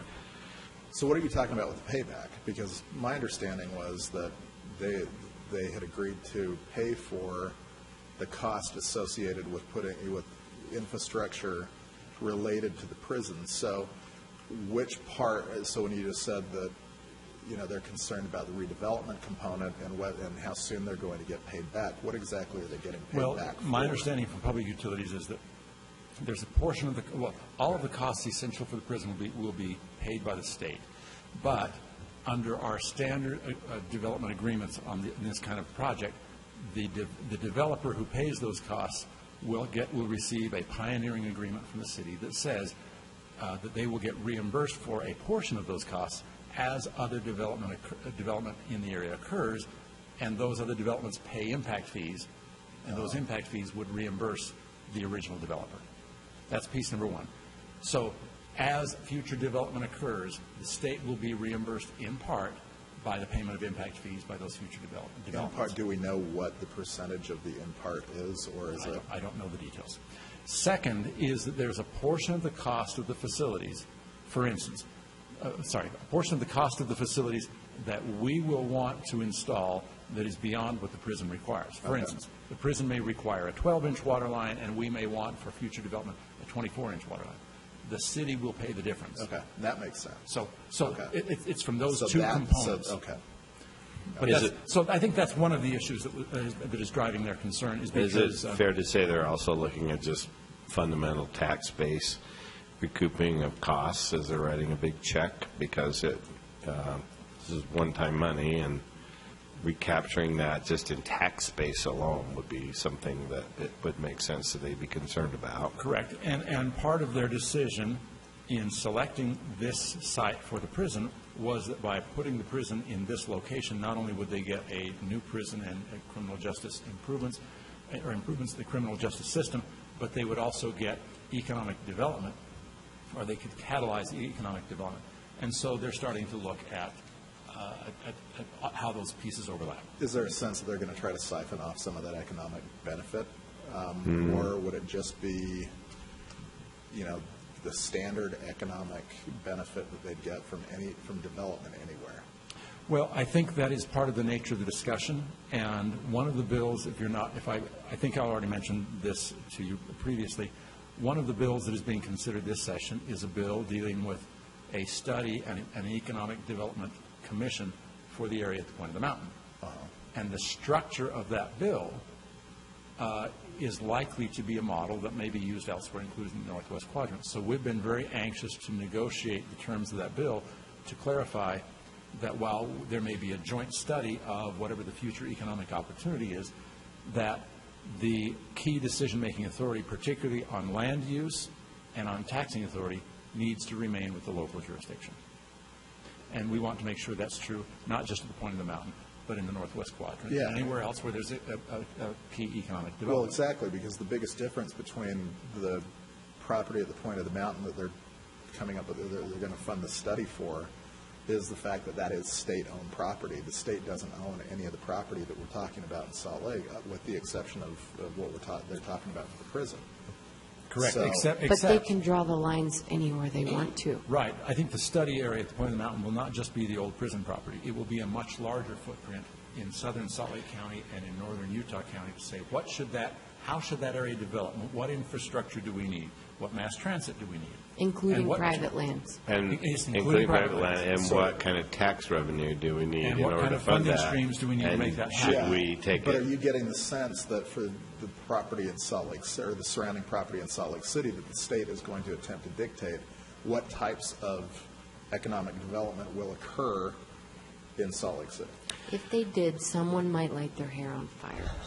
And I think the other concern, too, for lighting hair on fire is that somehow the state created a structure that siphoned off our tax base in order to do that. And that's really one of the big concerns in both locations is taking away the local taxing revenue base by defining some sort of enterprisey-like zone. Is there going to be a follow-up meeting anytime? Oh, certainly. And what we want to make clear is that it's very important. I mean, if you can imagine what they're talking about right now is doing a study of this area at the point of the mountain. What's there? What should develop? What infrastructure is needed? What tools? You can imagine, not too far down the road, someone saying, "Let's do a study of the Northwest Quadrant. What do we need? What do we want?"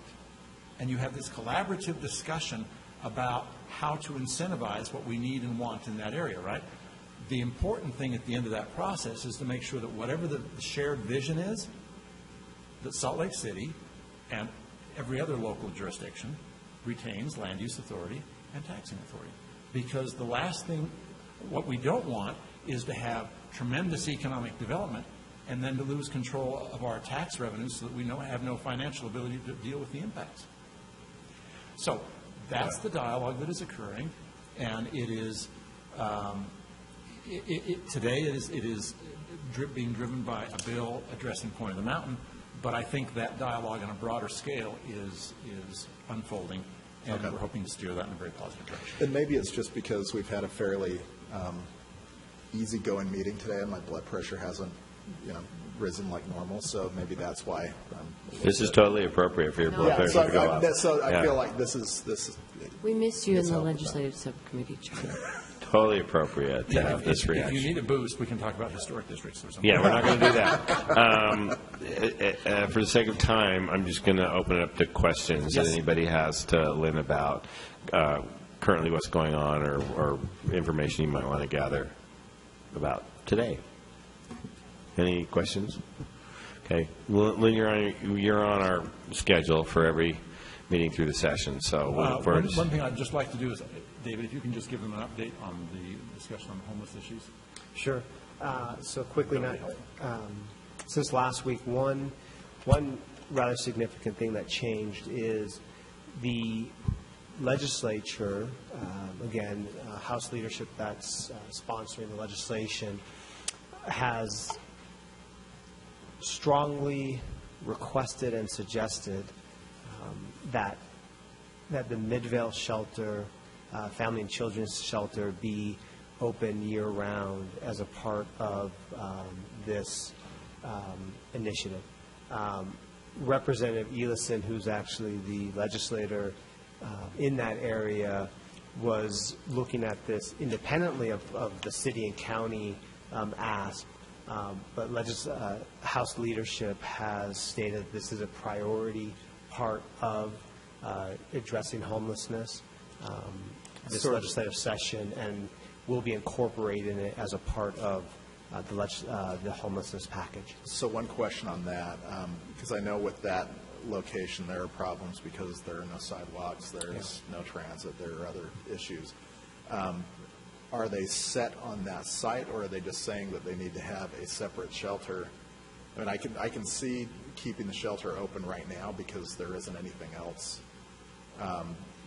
in place, but would the objective be to keep it in place until something more suitable is built in Midvale, or are they really sold on that site? I think the dilemma you have is you have a almost brand-new facility, and the location itself is not great. And so I think the intent is to keep the facility but address the issues now. And part of what we're pushing for is, if the Midvale shelters are part of the conversation, if they are part of one of the facilities incorporated in the legislative ask, then they should be receiving the funding that they need to mitigate the issues, the safety issues, the lack of services, the lack of programming, and so that the shelter itself fits the model that we're trying to push in terms of reforming the entire system. Okay, the basic issue is they're being asked for $20 million, $10 million for two different facilities, and yet you have a nearly brand-new facility that's closed 7 months of the year, and that's what they're trying to. Which I think makes sense,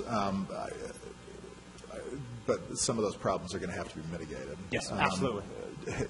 Do you know if there's been any discussion about requiring UTA to look at, other transportation, either expanding transportation or providing some sort of free transportation to families that are in the shelter? Because I know right now they'll do, and Andrew, you know this probably better than anyone, I mean, there's literally a handful of tokens that run out immediately.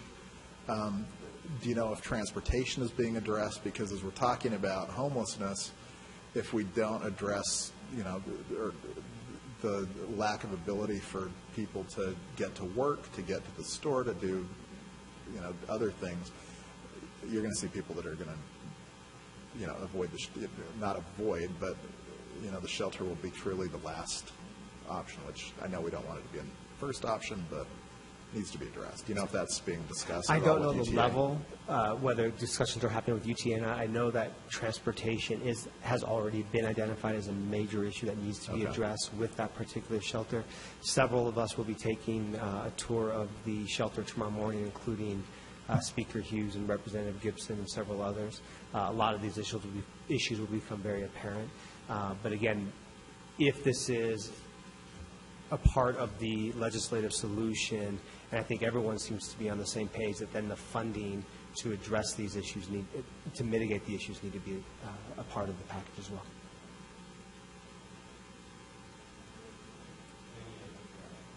we met, obviously, and David was up on the Hill, but we had a Talking about this subcommittee very meeting issue. today. But I wanted to say, because this shelter in Midvale is an old warehouse. It wasn't built as a shelter. It's not a brand-new shelter. It's not even a 10-year-old shelter. It's an old warehouse that's been retrofit. And as much as we can do retrofits, you've totally hit the nail on the head, Charlie, that there's more than just the wrapping services within the old warehouse to try to meet the new model need. There are serious problems with the location of the shelter and other issues that are outside of just the shelter's footprint. And if we're going to be required to spend this new money to try to come into some new model in a warehouse, it's not the point of the money in the first place, and we could end up having to build, or someone could end up having to build a new shelter and spend the money twice. I mean, I do think that, if it's temporary, whatever, if it's permanent with, other changes, we can talk about that. I do think having a separate facility open year-round for women and children and for families makes sense.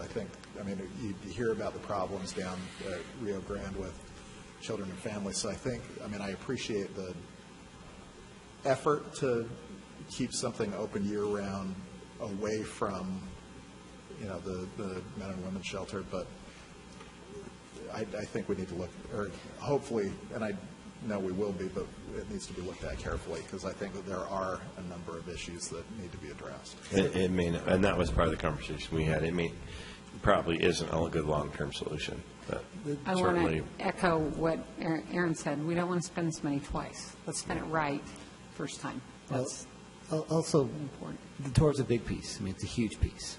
You have to see the facility and understand what you're talking about to get down there tomorrow. So great. But the second piece is it's also knowing very, very well the difficulty coming up in zoning discussions.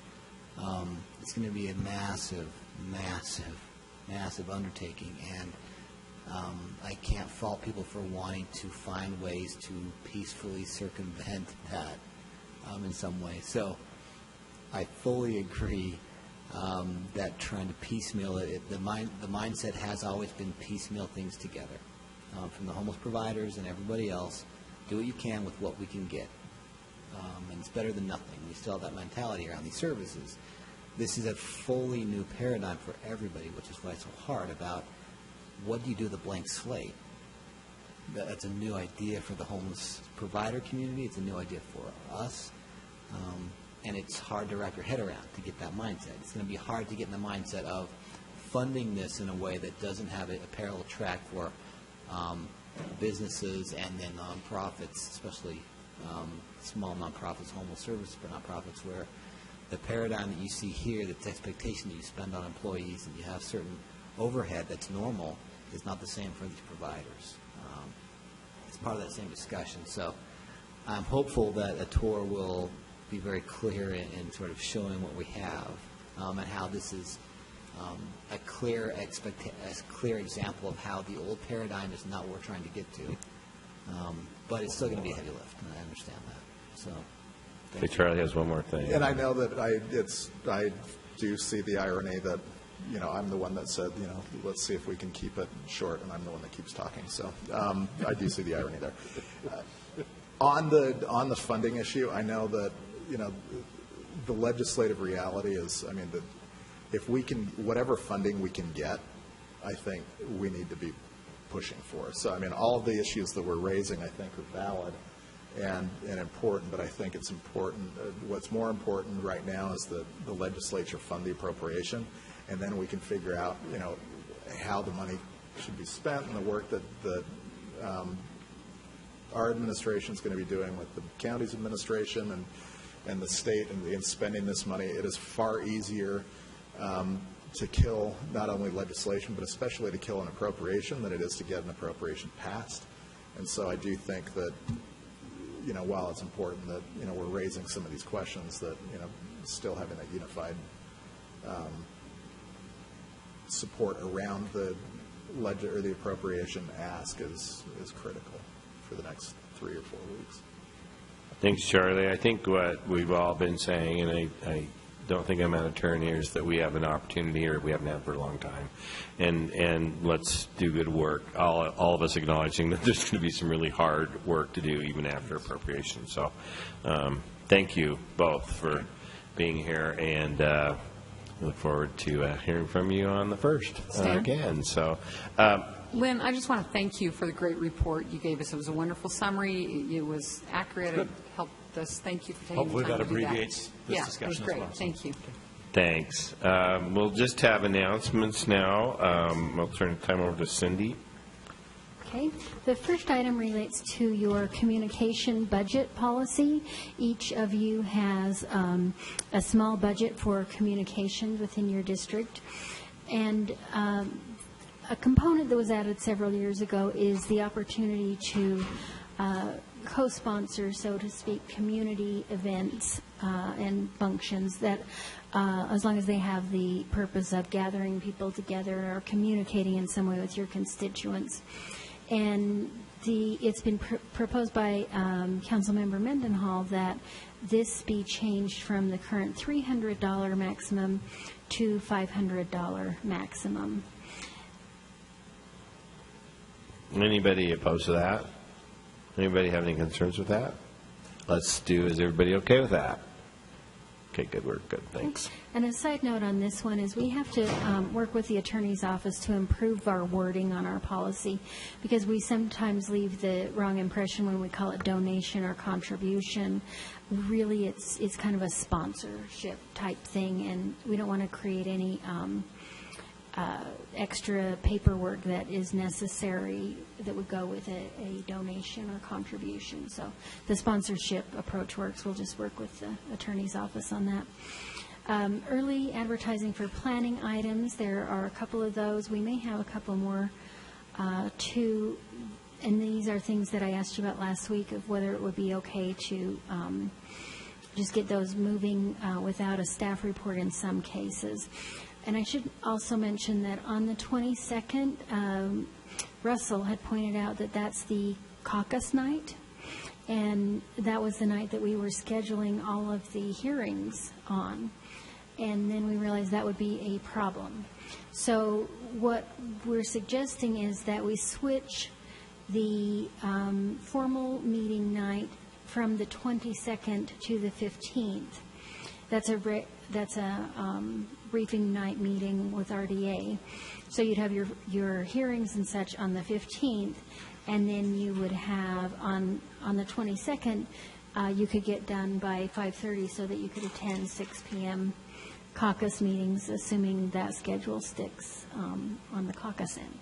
So normally we don't schedule our public hearings until after we've had at least one briefing, and so this would kind of reverse that. We just wanted to make sure you were okay doing that with this one particular exception. Because I know you're all going to attend your caucus meetings, right? So, yeah. Everybody good with that? All right. Okay. So that would mean planning late for a formal meeting starting at 7 on the 15th, and then we would plan on ending our briefing session at 5:30 on 22nd. Okay. All right. And then the school board and the city council meet a few times a year, just with their small groups of elected officials from each group. So on our side, it's the council chair, vice chair, and the RDA chair, and that's by your policy. We have a meeting scheduled for February 23rd. It's at the council office at 4 p.m. And what usually happens is that we check in with council members to see if anyone has any issues that they would like to see discussed on this joint leadership meeting with the city council and school board.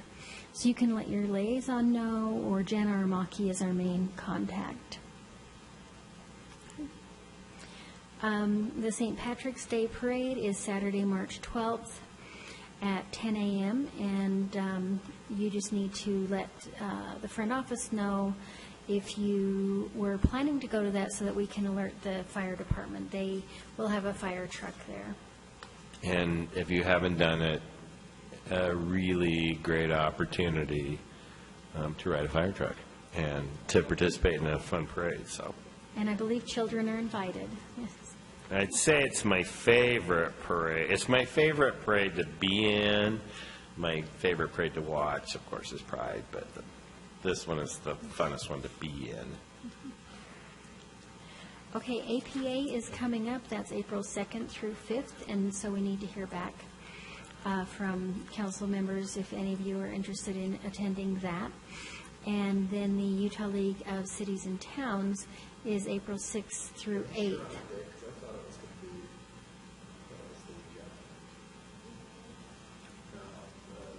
League, well, we can double check.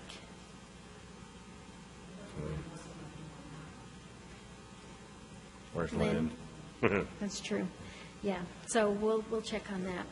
And then there's another similar function that relates to water that one of the council members expressed interest in, and so I believe you all received some an email appointment about that, and that date's coming up pretty soon. And there was also a clipboard that circulated about that earlier, too. So, and that we can have that information available for publicly for anyone that would like it. But it's just a new organization in the western states that is looking at holding a gathering. I think it's in Arizona. And it abuts with APA one day off. So if you're going to that, I think you wanted to come to APA too. Okay. Because that's a Wednesday, Thursday, and APA starts Saturday. Okay. Just FYI. Wait. All right, and thank you, Councilmember Luke, for pointing out this date error on the league. It is actually April 13th to Friday, April 15th. So last year they were back-to-back, but they aren't this year. Okay. Thank you. Okay. That concludes our briefing session. Dinner's available over here, I believe, and we will convene in the chambers at 7 o'clock. We're expecting kind of a large turnout. There's been a lot of social media around the lethal force issue, so we're expecting kind of a large turnout for public comment. And thanks, everybody.